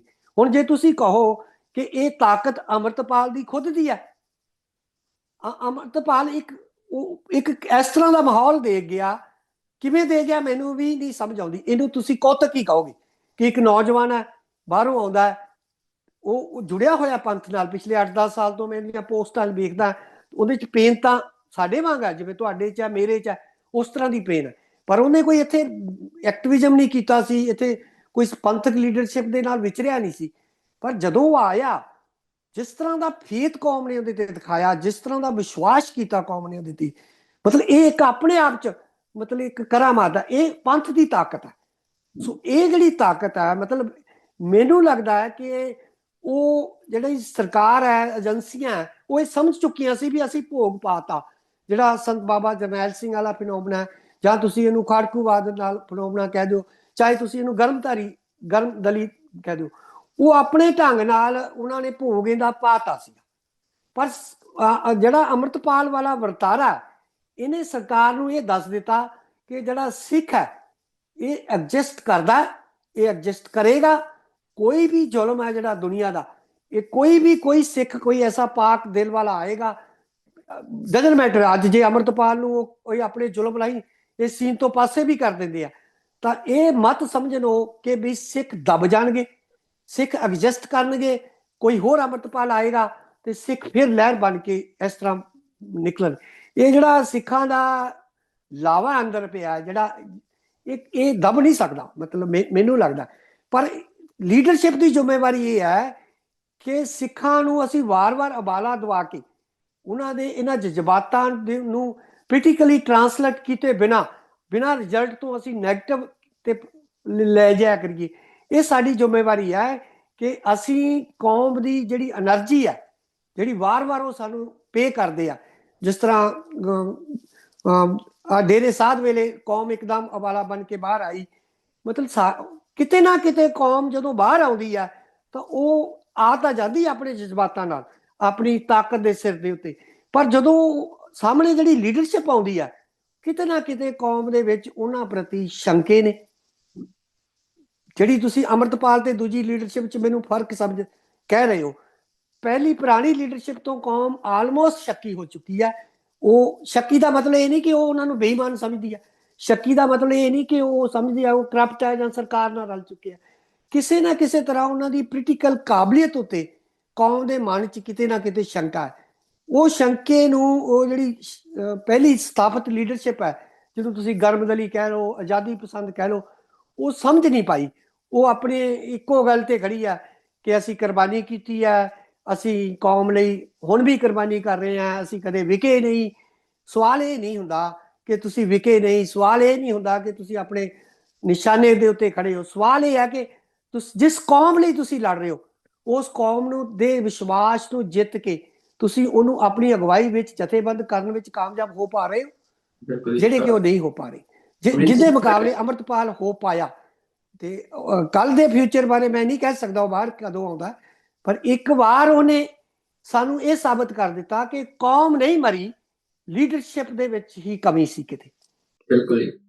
ਅਮਰੀਕ ਸਿੰਘ ਜੀ, ਮੈਂ ਹੁਣ ਤੁਹਾਡੇ ਤੋਂ ਮਤਲਬ ਤੁਹਾਡੇ ਤਜਰਬੇ ਤੋਂ, ਕਿਉਂਕਿ ਇੰਟਰਵਿਊ ਦਾ ਸਮਾਂ ਸਾਡਾ ਸਮਾਪਤ ਹੋਣ ਵੱਲ ਨੂੰ ਵੱਧ ਰਿਹਾ, 2 ਸਵਾਲ ਮੇਰੇ ਹੈਗੇ ਨੇ, ਤਾਂ ਤੁਸੀਂ ਸ਼ੋਰਟ ਆਂਸਰ ਦਿਓ ਇਹਨਾਂ ਦੇ। ਕਿ ਪਹਿਲਾ ਤਾਂ ਇਹ ਹੈ ਕਿ ਅਸੀਂ ਦੇਖ ਰਹੇ ਹਾਂ ਕਿ ਹੁਣ ਅਕਾਲੀ ਦਲ, ਤੁਸੀਂ ਕਹਿ ਰਹੇ ਕਿ ਹਜੇ ਕਿਸੇ ਤੇ ਪੰਥ ਨੂੰ ਯਕੀਨ ਨਹੀਂ, ਪਰ ਕੀ ਕੋਈ ਇਹੋ ਜਿਹੀ ਪੋਸੀਬਿਲਿਟੀ ਬਣ ਸਕਦੀ ਹੈ ਕਿ ਕਈ ਧੜੇ ਜਿਹੜੇ ਆ ਉਹ ਦਾਅਵਾ ਕਰ ਰਹੇ ਆ ਅਕਾਲੀ ਦਲ ਦੇ ਬਦਲ ਹੋਣ ਦਾ, ਚਾਹੇ ਹਰਪ੍ਰੀਤ ਸਿੰਘ ਹੋਰਾਂ ਦਾ ਅਕਾਲੀ ਦਲ ਆ ਗਿਆ, ਬਾਦਲ ਦਾ ਅਕਾਲੀ ਦਲ ਆ, ਅਕਾਲੀ ਦਲ ਵਾਰਸ ਪੰਜਾਬ ਦੇ ਆ, ਮਤਲਬ ਕੀ ਕੋਈ ਇਹੋ ਜਿਹੀ ਪੋਸੀਬਿਲਿਟੀ ਹੋ ਸਕਦੀ ਆ ਕਿ ਅਕਾਲ ਤਖਤ ਸਾਹਿਬ ਤੋਂ ਇੱਕ ਸਾਂਝਾ ਪੰਥਕ ਏਜੰਡਾ ਜਿਹੜਾ ਆ ਉਹ ਤਿਆਰ ਕੀਤਾ ਜਾਵੇ, ਜਿਹੜਾ ਪੋਲੀਟੀਕਲ ਏਜੰਡਾ ਹੋਵੇ, ਜਿਸ ਏਜੰਡੇ ਦੇ ਉੱਤੇ ਜਿਹੜੀਆਂ ਸਾਰੀਆਂ ਧਿਰਾਂ, ਕਿਉਂਕਿ ਘਾਟਾਂ ਵਾਧਾਂ ਸਾਰਿਆਂ 'ਚ ਹੈਗੀਆਂ ਨੇ, ਜਿਹੜੀ ਪੰਥਕ ਤਾਕਤ ਆ ਜਾਂ ਸਿੱਖ ਤਾਕਤ ਆ, ਜਿਹਨੂੰ ਤੁਸੀਂ ਆਪਾਂ ਮਿਲਵਰਤ ਨਹੀਂ ਕਹਿ ਸਕਦੇ ਆ, ਉਹ ਇਕੱਠੀ ਹੋ ਸਕਦੀ ਹੈ, ਯੂਨਾਈਟ ਹੋ ਸਕਦੀ ਹੈ। ਕੀ ਕੋਈ ਤੁਹਾਨੂੰ ਲੱਗਦਾ ਕਿ ਇਹੋ ਜਿਹਾ ਏਜੰਡਾ ਜਿਹੜਾ ਆ ਉਹਦੇ ਤੇ ਕੰਮ ਹੋਣਾ ਚਾਹੀਦਾ, ਜਾਂ ਤੁਹਾਨੂੰ ਲੱਗਦਾ ਕਿ ਨਹੀਂ,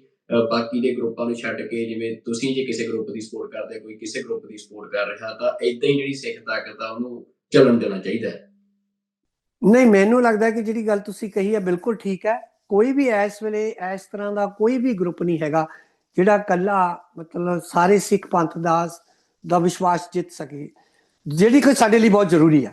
ਜੇ ਅਸੀਂ ਪੋਲੀਟੀਕਲੀ ਅੱਗੇ ਵਧਣਾ, ਕਿਸੇ ਵੀ ਨਿਸ਼ਾਨੇ ਨੂੰ ਲੈ ਕੇ ਅੱਗੇ ਵਧਣਾ, ਤਾਂ ਉਹਦੇ ਲਈ ਚਾਹੇ ਗਿਆਨੀ ਹਰਪ੍ਰੀਤ ਸਿੰਘ ਹੈ, ਚਾਹੇ ਭਾਈ ਅੰਮ੍ਰਿਤਪਾਲ ਸਿੰਘ ਹੈ, ਚਾਹੇ ਦੂਜੀਆਂ ਧਿਰਾਂ ਨੇ, ਮਤਲਬ ਜੇ ਉਹ ਰੀਅਲੀ ਇਮਾਨਦਾਰ ਹੈ, ਮਤਲਬ ਕੁਛ ਟੋਡੀਆਂ ਨੂੰ ਛੱਡ ਕੇ, ਕੁਛ ਲੀਡਰਸ਼ਿਪ ਨੂੰ ਛੱਡ ਕੇ, ਜਿਹੜੀ ਬਾਦਲ ਮਾਰਕਾ ਲੀਡਰਸ਼ਿਪ ਹੈ, ਮੈਨੂੰ ਨਹੀਂ ਲੱਗਦਾ ਕਿ ਉਹ ਹੋ ਸਕਦਾ। ਜੇ ਸਾਰਾ ਪੰਥ ਇਕੱਠਾ ਹੋਵੇ, ਸ਼ਾਇਦ ਉਹਨਾਂ ਦੇ ਮਨ 'ਚ, ਉਹਨਾਂ ਦੀ ਆਤਮਾ 'ਚ ਵੀ ਕੋਈ ਇਹ ਤਬਦੀਲੀ ਆਵੇ, ਪਰ ਅਜੇ ਤੱਕ ਦਾ ਕਰੈਕਟਰ ਇਹ ਦੱਸ ਰਿਹਾ ਵੀ ਜਿਹੜੇ ਕੋਈ 10-12 ਲੀਡਰ ਨੇ ਜਿਹੜੇ ਬਾਦਲ ਦਲ ਦੇ ਵਿੱਚ ਮੂਹਰੀ ਕਤਾਰ ਵਿੱਚ ਨੇ, ਤੇ ਇਹਨਾਂ ਵਿੱਚ ਵੀ 3-4-5 ਹੈਗੇ ਨੇ, ਉਹਨਾਂ ਦਾ ਮੈਨੂੰ ਨਹੀਂ ਲੱਗਦਾ ਕਿ ਉਹਨਾਂ ਦੀ ਆਤਮਾ ਇੰਨੀ ਪੱਥਰ ਹੋ ਚੁੱਕੀ ਹੈ ਕਿ ਉਹ ਕੌਮ ਦੀ ਇਸ ਪੀੜਾ ਨੂੰ, ਕੌਮ ਦੇ ਜਜ਼ਬਾਤਾਂ ਨੂੰ ਉਹ ਵੇਖਣ ਵਿੱਚ ਸਫਲ ਹੋਣਗੇ। ਉਹਨਾਂ ਦੇ ਆਪਣੇ ਹੀ ਸਵਾਰਥ ਵੀ ਹੈ, ਪਰ ਇਹਦੇ ਬਾਵਜੂਦ ਉਹਨਾਂ ਨੂੰ ਛੱਡ ਕੇ ਵੀ ਜੇ ਦੂਜੇ ਇਮਾਨਦਾਰੀ ਨਾਲ ਇਕੱਠੇ ਹੋਣ, ਆਪਣੀਆਂ ਇਹ ਜੱਦਾਂ ਛੱਡ ਦੇਣ ਕਿ ਮੈਂ ਅਗਵਾਈ ਕਰਾਂਗਾ, ਤਾਂ ਫਿਰ ਹੀ ਏਕਤਾ ਹੋ ਸਕਦੀ ਹੈ।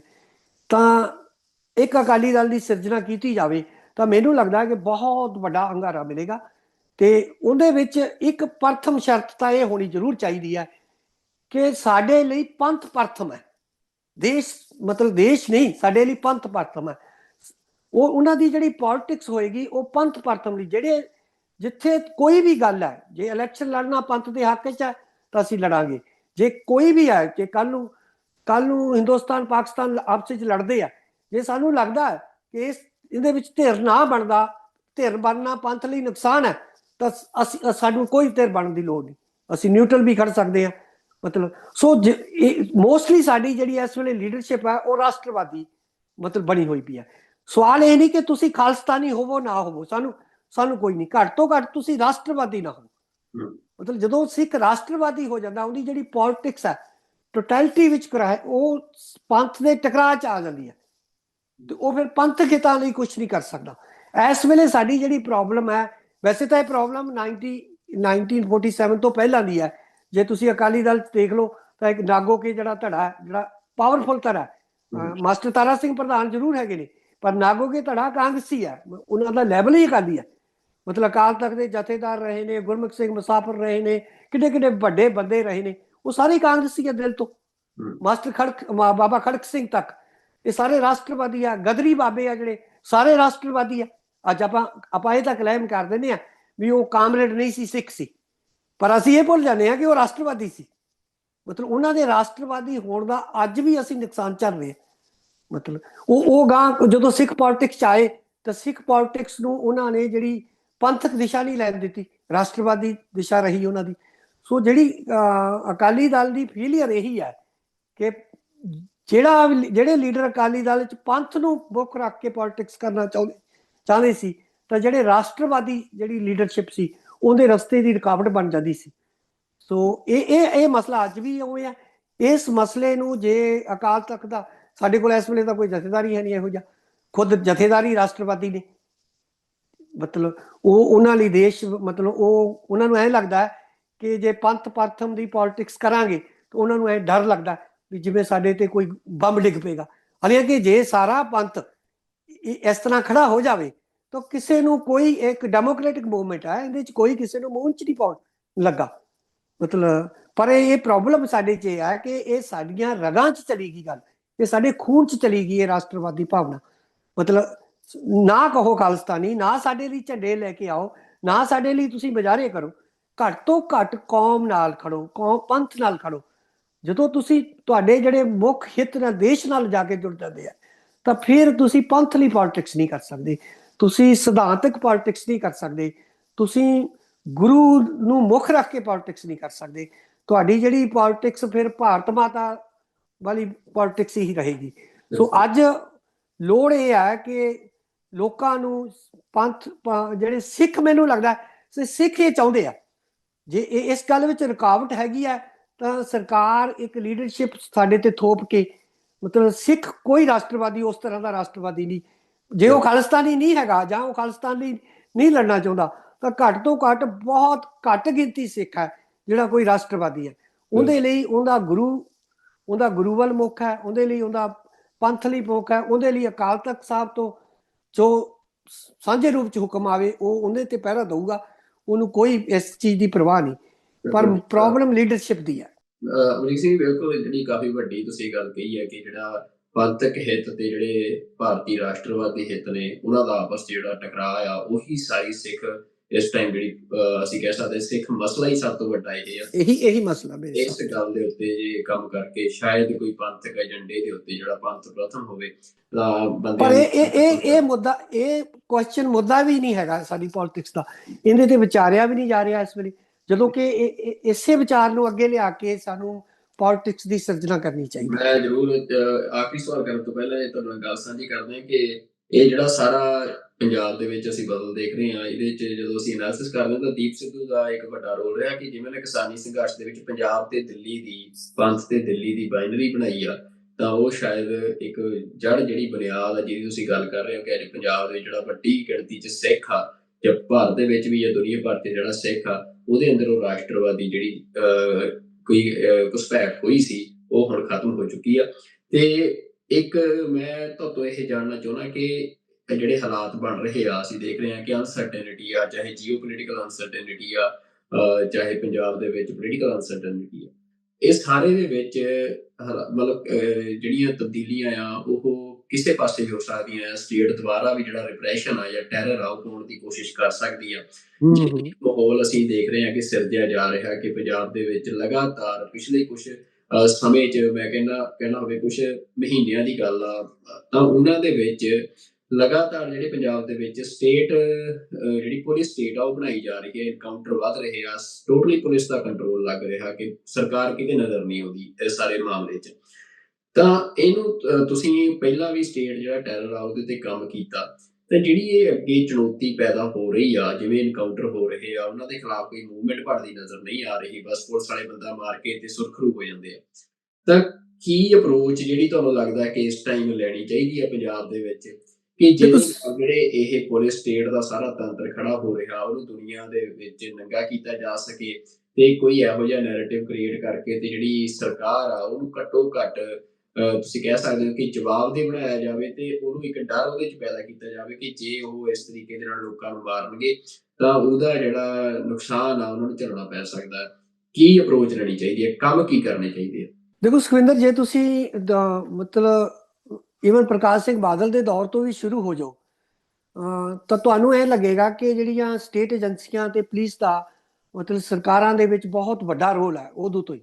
ਮਤਲਬ ਜਿਹੜੀਆਂ ਪਾਲਿਸੀਆਂ ਸਟੇਟ ਬਣਾ ਰਹੀ ਹੈ, ਡਜ਼ਨਟ ਮੈਟਰ ਕਿ ਇੱਕ ਦੋ ਨੌਜਵਾਨ ਤਾਂ ਦੋ ਚਾਰ ਨੌਜਵਾਨ ਤਾਂ ਪ੍ਰਕਾਸ਼ ਸਿੰਘ ਬਾਦਲ ਦੀ ਸਰਕਾਰ 'ਚ ਵੀ ਭੇਟਾ ਚੜ੍ਹੇ ਆ ਪੁਲਿਸ ਦੀ, ਬਟ ਭਾਵੇਂ ਕਿ ਉਸ ਤਰ੍ਹਾਂ ਦਾ ਪੁਲਿਸ ਮੁਕਾਬਲੇ ਨਹੀਂ ਹੋ ਰਹੇ ਸੀ, ਪਰ ਕਿਸੇ ਹੱਦ ਤੱਕ ਜੇ ਤੁਸੀਂ ਬਹੁਤ ਬਰੀਕ ਨਜ਼ਰ ਨਾਲ ਦੇਖੋ ਤਾਂ ਹੈ ਉਹ ਵੀ ਪੁਲਿਸ ਸਟੇਟ ਸੀ। ਮਤਲਬ ਸਟੇਟ ਦੀਆਂ ਜਿਹੜੀਆਂ ਸਾਰੀਆਂ ਪਾਲਿਸੀਆਂ ਇੰਟੈਲੀਜੈਂਸ ਏਜੰਸੀਆਂ ਤੇ ਪੁਲਿਸ ਹੀ ਬਣਾ ਰਹੀ ਹੈ। ਕੈਪਟਨ ਅਮਰਿੰਦਰ ਸਿੰਘ ਦੇ ਵੇਲੇ ਵੀ ਇਹੀ ਵਰਤਾਰਾ ਸੀਗਾ ਕਿ ਜਿਹੜੀਆਂ ਸਟੇਟ ਦੀਆਂ ਖਾਸ ਕਰਕੇ ਉਹ ਆਫੀਸਰ ਜਿਹੜੇ ਜਿਨ੍ਹਾਂ ਨੇ ਖਾੜਕੂਵਾਦ ਨੂੰ ਨਜਿੱਠਣ ਵਿੱਚ ਜਾਂ ਸਾਡੇ ਤੇ ਜ਼ੁਲਮ ਕਰਨ 'ਚ ਵੱਡਾ ਰੋਲ ਬਣਾਇਆ, ਉਹੀ ਪ੍ਰਕਾਸ਼ ਸਿੰਘ ਬਾਦਲ ਦੇ ਐਡਵਾਈਜ਼ਰ ਸੀ, ਉਹੀ ਅਮਰਿੰਦਰ ਸਿੰਘ ਦੇ ਐਡਵਾਈਜ਼ਰ ਸੀ। ਤੇ ਅੱਜ ਵੀ ਤੁਸੀਂ ਦੇਖੋ ਵੀ ਉਹੋ ਜਿਹੇ ਪੁਲਿਸ ਅਫਸਰ ਆ ਜਿਹੜੇ ਭਾਵੇਂ ਉਹ ਰਿਟਾਇਰਮੈਂਟ 'ਚ ਬੈਠੇ ਨੇ ਜਾਂ ਉਸ ਤਰ੍ਹਾਂ ਦੇ ਬੁੱਧੀਜੀਵੀ ਜਿਵੇਂ ਅਮਰਜੀਤ ਸਿੰਘ ਗਰੇਵਾਲ ਹੈ। ਮਤਲਬ ਅਮਰਜੀਤ ਸਿੰਘ ਗਰੇਵਾਲ ਕਿਸੇ ਵੇਲੇ KPS ਗਿੱਲ ਦਾ ਇਹਨਾਂ ਦੀ ਐਡਵਾਈਜ਼ਰ ਟੀਮ ਸੀਗਾ। ਮਤਲਬ ਇਹ ਲੋਕ ਉਹ ਨੇ ਜਿਹੜਾ ਜਿਵੇਂ ਜਫਰ ਹੈ, ਅਮਰਜੀਤ ਸਿੰਘ ਗਰੇਵਾਲ ਹੈ, ਇਸ ਤਰ੍ਹਾਂ ਦੇ ਲੋਕ ਹੈ। ਮਤਲਬ ਇਸ ਵੇਲੇ ਪੰਜਾਬ ਦੇ ਮੁੱਖ ਮੰਤਰੀ ਦੇ ਸਭ ਤੋਂ ਵੱਡੇ ਐਡਵਾਈਜ਼ਰ ਨੇ। ਤੇ ਸੋ ਉਹਨਾਂ ਨੂੰ ਇਹ ਲੱਗ ਰਿਹਾ ਹੈ ਹੁਣ ਜਿਹੜੀ ਪੁਲਿਸ ਸਟੇਟ ਦਾ ਜਿਹੜਾ ਸਿਲਸਿਲਾ ਨੰਗੇਆਮ ਸ਼ੁਰੂ ਹੋਇਆ ਹੈ, ਮੈਨੂੰ ਬੇਅੰਤ ਸਿੰਘ ਵਰਗਾ ਹੀ ਲੱਗਦਾ, ਕਿਉਂਕਿ ਜਦੋਂ ਕ੍ਰੈਕਡਾਊਨ ਹੋਇਆ ਆਪਣਾ ਅੰਮ੍ਰਿਤਪਾਲ ਵਾਲਾ, ਉਦੋਂ ਉਹਨਾਂ ਨੇ ਜਿਹੜੀ ਸਭ ਤੋਂ ਵੱਡੀ ਬਦਕਿਸਮਤੀ ਹੈ, ਸਟੇਟ ਏਜੰਸੀਆਂ ਨੇ ਸਾਰੀ ਜਿਹੜੀ ਪੋਲੀਟੀਕਲ ਐਸਟੈਬਲਿਸ਼ਮੈਂਟ ਹੈ ਉਹਦੀ ਸਹਿਮਤੀ ਲੈ ਕੇ ਕ੍ਰੈਕਡਾਊਨ ਕੀਤਾ। ਤੁਸੀਂ ਦੇਖੋ ਮਤਲਬ ਇਹਦਾ ਮਤਲਬ ਕੀ ਹੈ ਕਿ ਕੋਈ ਵੀ ਸਿੱਖ ਲਹਿਰ ਉੱਠੇਗੀ ਤਾਂ ਸਮੈਤ ਅਕਾਲੀ ਦਲ ਮਤਲਬ ਸਾਰੀ ਜਿਹੜੀ ਸਹਿਮਤੀ ਸੀ ਉਸ ਕ੍ਰੈਕਡਾਊਨ। ਹਾਲਾਂਕਿ ਸਾਡੇ ਅੰਮ੍ਰਿਤਪਾਲ ਵਾਲੀ ਵਿਚਾਰਧਾਰਾ ਦੇ ਵੀ ਆਪਸ ਵਿੱਚ ਮਤਭੇਦ ਹੈ, ਸਾਰੇ ਉਹਨੂੰ ਸਪੋਰਟ ਨਹੀਂ ਕਰ ਪਾਏ। ਉਹਨੂੰ ਤੁਸੀਂ ਜਾਤੀ ਮੰਨ ਲਓ ਚਾਹੇ ਤੁਸੀਂ ਉਹਨੂੰ ਕਿਸੇ ਤਰ੍ਹਾਂ ਦੇ ਮੰਨ ਲਓ, ਪਰ ਕੁਛ ਇਸ ਸਾਰੀਆਂ ਜਿਹੜੀਆਂ ਦੂਜੀਆਂ ਐਸਟੈਬਲਿਸ਼ ਪੋਲੀਟੀਕਲ ਤਰ੍ਹਾਂ ਸੀਗੀਆਂ ਉਹਨਾਂ ਨੇ ਸਹਿਮਤੀ ਦਿੱਤੀ ਹੈ, ਉਹਨਾਂ ਦੀ ਪੁਲਿਸ ਰਾਜ ਵਿੱਚ ਸਹਿਮਤੀ ਹੈ। ਮਤਲਬ ਕੋਈ ਵੀ ਪਾਰਟੀ ਆ ਜਿਹੜੀ ਉਹ ਪੁਲਿਸ ਦੇ ਇਹਨਾਂ ਜ਼ੁਲਮਾਂ ਦੇ ਖਿਲਾਫ, ਤੁਸੀਂ ਵੇਖੋ ਰੋਜ਼ ਨੌਜਵਾਨਾਂ ਨੂੰ ਫੜਦੇ ਆ ਅਗੇ ਜੀ ਉਹਨਾਂ ਨੂੰ ਹਥਿਆਰਾਂ ਦੀ ਬਰਾਮਦੀ ਲਈ ਜਾ ਰਹੇ ਸੀ ਕੋਰਟ। ਪੋਲੀਟੀਕਲ ਪਾਰਟੀਆਂ ਛੱਡੋ, ਕੋਰਟਾਂ ਖਤਮ ਹੋ ਗਈਆਂ, ਮਰ ਗਈਆਂ। ਹਾਈ ਕੋਰਟ ਨੂੰ ਨਹੀਂ ਪਤਾ ਕਿ ਵੀ ਪਿਛਲੇ ਇੱਕੋ ਤਰ੍ਹਾਂ ਦੀ FIR ਹੈ ਵੀ ਬੰਦੇ ਨੂੰ ਅਸੀਂ ਲੈ ਕੇ ਜਾ ਰਹੇ ਹਾਂ, ਹਥਿਆਰ ਹੈ, ਉਹ ਭੱਜਣ ਦੀ ਕੋਸ਼ਿਸ਼ ਕੀਤੀ ਤੇ ਉਹਦੇ ਅਸੀਂ ਗੋਲੀ ਮਾਰੀ। ਘੱਟ ਤੋਂ ਘੱਟ 40, ਚਾਹੇ ਡਜ਼ਨ ਮੈਟਰ ਉਹ ਨੌਜਵਾਨ ਉਹਨਾਂ ਦਾ ਬੈਕਗਰਾਉਂਡ ਜੋ ਮਰਜ਼ੀ ਹੈ, ਪਰ ਪੁਲਿਸ ਰਾਜ ਤੇ ਬਣ ਰਿਹਾ ਉਹ ਇਸ ਤਰ੍ਹਾਂ ਦੀ ਇੱਕ ਕਿਲਿੰਗ ਸੈਨਾ ਫਿਰ ਪੈਦਾ ਕਰ ਰਹੇ ਆ। ਵੈਸੇ ਤਾਂ ਉਹਨਾਂ ਕੋਲ ਪਹਿਲਾਂ ਹੀ ਬੰਦੇ ਆ। ਤੁਸੀਂ ਪੰਜਾਬ ਪੁਲਿਸ ਦੇ ਵਿੱਚ ਅਨੇਕਾਂ ਉਹ ਬੰਦੇ ਭਰਤੀ ਕੀਤੇ ਗਏ ਆ ਜਿਨ੍ਹਾਂ ਦੇ ਪਰਿਵਾਰ ਖਾੜਕੂ ਹੱਥੋਂ ਮਾਰੇ ਗਏ ਆ, ਜਾਂ ਉਹਨਾਂ ਦੇ ਪੁਲਿਸ ਅਫਸਰ ਜਿਹੜੇ ਮਾਰੇ ਗਏ ਆ ਉਹਨਾਂ ਦੇ ਬੱਚੇ ਕੀਤੇ ਗਏ ਆ। ਉਹ ਤਾਂ ਆਪਣੇ ਆਪ 'ਚ ਹੀ ਬਰੂਦ ਆ, ਉਹਨਾਂ ਤੋਂ ਤਾਂ ਜਦੋਂ ਮਰਜ਼ੀ ਬੰਦੇ ਮਰਵਾ ਲਓ। ਇਸ ਤਰ੍ਹਾਂ ਦੇ ਬਹੁਤ ਸਾਰੇ ਬੰਦੇ ਆ, ਜਿਵੇਂ ਘੋਟਰੇ ਦਾ ਮੁੰਡਾ ਇਸ ਵੇਲੇ ਦੇਖੋ ਇਸ ਸਿਸਟਮ ਨੂੰ, ਉਹ ਜਿਹੜਾ ਘੋਟਰੇ ਦਾ ਮੁੰਡਾ ਇਸ ਵੇਲੇ DIG ਆ ਮਾਝੇ ਦੇ ਵਿੱਚ, ਇਹ ਸਿਲਸਿਲਾ ਉਹਨੇ ਸ਼ੁਰੂ ਕੀਤਾ ਇਨਕਾਊਂਟਰਾਂ ਦਾ, ਮਾਝੇ ਤੋਂ ਸ਼ੁਰੂ ਹੋਇਆ ਤੇ ਹੁਣ ਉਹਨਾਂ ਨੇ ਸਾਰਾ ਇਸ ਮਾਡਲ ਨੂੰ ਸਾਰੇ ਜ਼ਿਲ੍ਹਿਆਂ 'ਚ ਅਪਣਾ ਲਿਆ। ਵੀ ਉਹ ਰੋਜ਼ ਹੀ ਕਹਿ ਦਿੰਦੇ ਆ 3 ਮੁੰਡੇ ਤੁਸੀਂ ਦੇਖੋ ਜਿਹੜੇ UP 'ਚ ਜਾ ਕੇ ਮਾਰੇ ਆ, ਤੁਸੀਂ ਉਹਨੂੰ ਇਨਵੈਸਟੀਗੇਟ ਕਰਨ ਦੀ ਲੋੜ ਹੀ ਨਹੀਂ। ਜਿਹੜੀਆਂ ਫੋਟੋਆਂ ਪੁਲਿਸ ਨੇ ਪੱਤਰਕਾਰਾਂ ਨੂੰ ਦਿੱਤੀਆਂ, ਉਹੀ ਡਰੈਸ ਉਹੀ ਪਾਈ ਆ, ਉਹੀ ਜਿਹੜੀਆਂ ਡੈਡ ਬੋਡੀਆਂ ਦੇ ਆ। ਇਹਦਾ ਮਤਲਬ ਪਹਿਲਾਂ ਉਹਨਾਂ ਨੌਜਵਾਨਾਂ ਦੀ ਫੋਟੋ ਖਿੱਚੀ ਜਿਉਂਦਿਆਂ ਦੀ, ਫਿਰ ਉਹਨਾਂ ਨੂੰ ਉਹਨਾਂ ਕੱਪੜਿਆਂ 'ਚ ਗੋਲੀ ਮਾਰ ਦਿੱਤੀ ਤੇ ਉਹੀ ਜਿਹੜੀਆਂ ਪਹਿਲਾਂ ਫੋਟੋਆਂ ਖਿੱਚੀਆਂ ਸੀ ਉਹ ਪ੍ਰੈਸ ਨੂੰ ਰਿਲੀਜ਼ ਕਰ ਦਿੱਤੀਆਂ। ਸੋ ਇਸ ਵੇਲੇ ਨਾ ਤੇ ਕੋਈ ਉੱਥੇ ਹਿਊਮਨ ਰਾਈਟਸ ਜਥੇਬੰਦੀ ਆ, ਹਾਲਾਂਕਿ ਨਾਂ ਵਿੱਚ ਬਣੀ ਆ ਉੱਥੇ ਪੰਜਾਬ ਹਿਊਮਨ ਰਾਈਟਸ, ਪਰ ਮੈਂ ਨਹੀਂ ਦੇਖਿਆ ਵੀ ਉਹਨਾਂ ਨੇ ਇੱਕ ਵੀ ਰਿਪੋਰਟ ਬਣਾਈ ਹੈ ਆਪਣੇ ਜਾਣ ਤੋਂ ਬਾਅਦ। ਇਸ ਵੇਲੇ ਸਾਨੂੰ ਹਿਊਮਨ ਰਾਈਟਸ ਦੇ ਖੇਤਰ ਵਿੱਚ ਵੀ ਐਕਟਿਵਿਜ਼ਮ ਨੂੰ ਮਜ਼ਬੂਤ ਕਰਨਾ ਪਏਗਾ। ਅਦਰਵਾਈਜ਼ ਇੱਕੋ ਹੀ ਰਾਹ ਹੈ ਪੁਲਿਸ ਨੂੰ ਰੋਕਣ ਦਾ ਕਿ ਉਹਨਾਂ ਦੇ ਖਿਲਾਫ ਲਿਟੀਗੇਸ਼ਨ ਕੀਤੀ ਜਾਵੇ। ਇਸ ਤਰ੍ਹਾਂ ਦੇ ਜਿਹੜੇ ਉਹ ਕਹਿੰਦੇ ਆ ਝੂਠੇ ਮੁਕਾਬਲੇ, ਇਹਨਾਂ ਦੇ ਤੱਥ ਇਕੱਠੇ ਕਰਕੇ ਕੋਰਟਾਂ 'ਚ ਆਇਆ ਜਾਵੇ ਮੈਨੂੰ ਨਹੀਂ ਲੱਗਦਾ ਕਿ ਕੋਈ ਵੀ ਕਿਸੇ ਵਿਕਟਮ ਫੈਮਿਲੀ ਨੂੰ ਜਾ ਕੇ ਮਿਲਿਆ ਹੋਊਗਾ। ਬਸ ਜੇ ਕੁਝ ਲੋਕ ਦਿੰਦੇ ਆ, ਇੱਕ ਨਵਾਂ ਅੱਜ ਕੱਲ ਕਲਚਰ ਚੱਲ ਪਿਆ ਪੰਜਾਬ 'ਚ, ਤੁਸੀਂ ਬਿਆਨ ਦੇ ਦਿਓ, ਸੋਸ਼ਲ ਮੀਡੀਆ ਤੇ ਲਿਖ ਦਿਓ, ਤਾਂ ਤੁਹਾਨੂੰ ਲੱਗਦਾ ਤੁਸੀਂ ਆਪਣੇ ਸਾਰੇ ਜਿਹੜੇ ਫਰਜ਼ਾਂ ਤੋਂ ਸੁਰਖਰੂ ਹੋ ਗਏ। ਸੋ ਜੇ ਤੁਸੀਂ ਵਾਕਿਆ ਹੀ ਸਹੀ ਨਜ਼ਰੀਆਂ 'ਚ ਹਿਊਮਨ ਰਾਈਟਸ ਐਕਟਿਵਿਸਟ ਹੋ, ਤਾਂ ਸਭ ਤੋਂ ਪਹਿਲਾਂ ਤੁਹਾਡਾ ਫਰਜ਼ ਬਣਦਾ ਕਿ ਤੁਸੀਂ ਉਸ ਵਿਕਟਮ ਨੂੰ ਮਿਲੋ, ਉਹਦੀ ਫੈਮਿਲੀ ਨੂੰ ਮਿਲੋ, ਜਿਹੜੇ ਸਹੀ ਤੱਥ ਹੈ ਉਹਨੂੰ ਲੈ ਕੇ ਬਾਹਰ ਆਓ, ਫੈਮਿਲੀ ਦੀ ਸਪੋਰਟ ਬਣੋ, ਉਹਨੂੰ ਕਹਿ ਕੇ ਉਹਨੂੰ ਕੋਰਟ ਵਿੱਚ ਲੈ ਕੇ ਜਾਓ। ਡਜਨਟ ਮੈਟਰ ਕੋਰਟ ਨਾ ਦਊਗੀ, ਘੱਟ ਤੋਂ ਘੱਟ ਅਸੀਂ ਸਿਸਟਮ ਨੂੰ ਨੰਗਾ ਕਰਾਂਗੇ। ਇਸ ਵੇਲੇ ਹਾਈ ਕੋਰਟ ਨੂੰ ਵੀ ਨੰਗਾ ਕਰਨ ਦੀ ਲੋੜ ਹੈ। ਜੱਜ ਸੁੱਤੇ ਪਏ ਨੇ, ਕੋਈ ਮਾੜੀ ਜਿਹੀ ਘਟਨਾ ਹੋ ਜਾਏ ਜੱਜ ਆਪਣੇ ਆਪ ਨੋਟਿਸ ਲੈ ਲੈਂਦੇ ਨੇ। ਇੱਥੇ ਲੋਕਾਂ ਨੂੰ ਗੋਲੀਆਂ ਮਾਰ ਰਹੀ ਹੈ ਪੁਲਿਸ, ਲਗਾਤਾਰ ਮਾਰ ਰਹੀ ਹੈ। ਮਤਲਬ ਘੱਟ ਤੋਂ ਘੱਟ 50-60 ਕੇਸ ਮੈਂ ਗਿਣ ਚੁੱਕਿਆ ਵੀ ਹੋਇਆ। ਕੋਈ ਪੋਲੀਟੀਕਲ ਪਾਰਟੀਆਂ ਸੁੱਤੀਆਂ, ਕਿਸੇ ਇੱਕ ਪੋਲੀਟੀਕਲ ਪਾਰਟੀ ਦਾ ਬਿਆਨ ਨਹੀਂ ਵੀ ਯਾਰ ਪੁਲਿਸ ਰਾਜ ਬਣਦਾ ਜਾ ਰਿਹਾ। ਉਹ ਇਹ ਤਾਂ ਕਹਿ ਦਿੰਦੇ ਆ ਪੁਲਿਸ ਰਾਜ, ਟੈਕਨੀਕਲੀ ਬਿਆਨ ਦੇ ਦਿੰਦੇ ਆ, ਪਰ ਉਹ ਮੁੱਦਿਆਂ ਨੂੰ ਐਡਰੈਸ ਨਹੀਂ ਹੋ ਰਹੇ। ਬਿਲਕੁਲ, ਬਿਲਕੁਲ। ਬਹੁਤ ਗੰਭੀਰ ਤੇ ਬੜੀਆਂ ਅਹਿਮ ਗੱਲਾਂ ਤੁਸੀਂ ਇਤਿਹਾਸ ਦੇ ਝਰੋਖੇ 'ਚੋਂ ਵੀ ਤੇ ਮੌਜੂਦਾ ਜਿਹੜੀ ਸਥਿਤੀ ਬਣ ਰਹੀ ਆ, ਉਹਦੇ ਬਾਰੇ ਵੀ ਕੀਤੀਆਂ ਨੇ।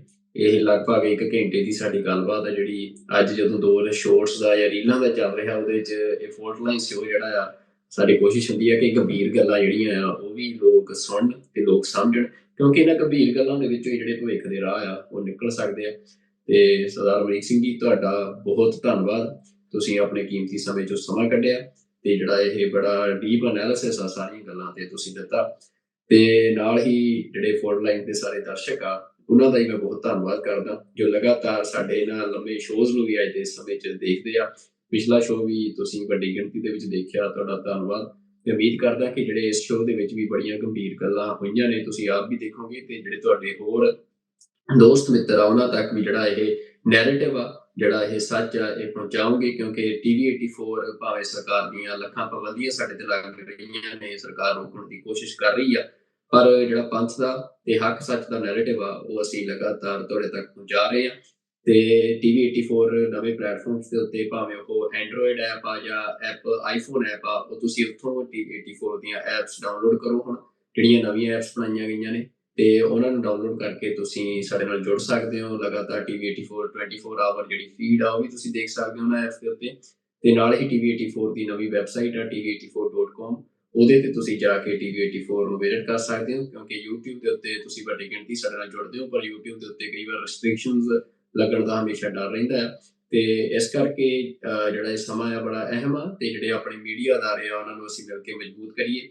ਤੇ ਸਾਡੇ ਨਾਲ ਜੁੜਨ ਦੇ ਲਈ, ਸਾਡੀ ਗੱਲਬਾਤ ਸੁਣਨ ਦੇ ਲਈ ਤੁਹਾਡਾ ਵੀ ਧੰਨਵਾਦ। ਇੱਕ ਵਾਰ ਫੇਰ ਤੋਂ ਸਰਦਾਰ ਅਮਰੀਕ ਸਿੰਘ ਜੀ, ਤੁਹਾਡਾ ਧੰਨਵਾਦ।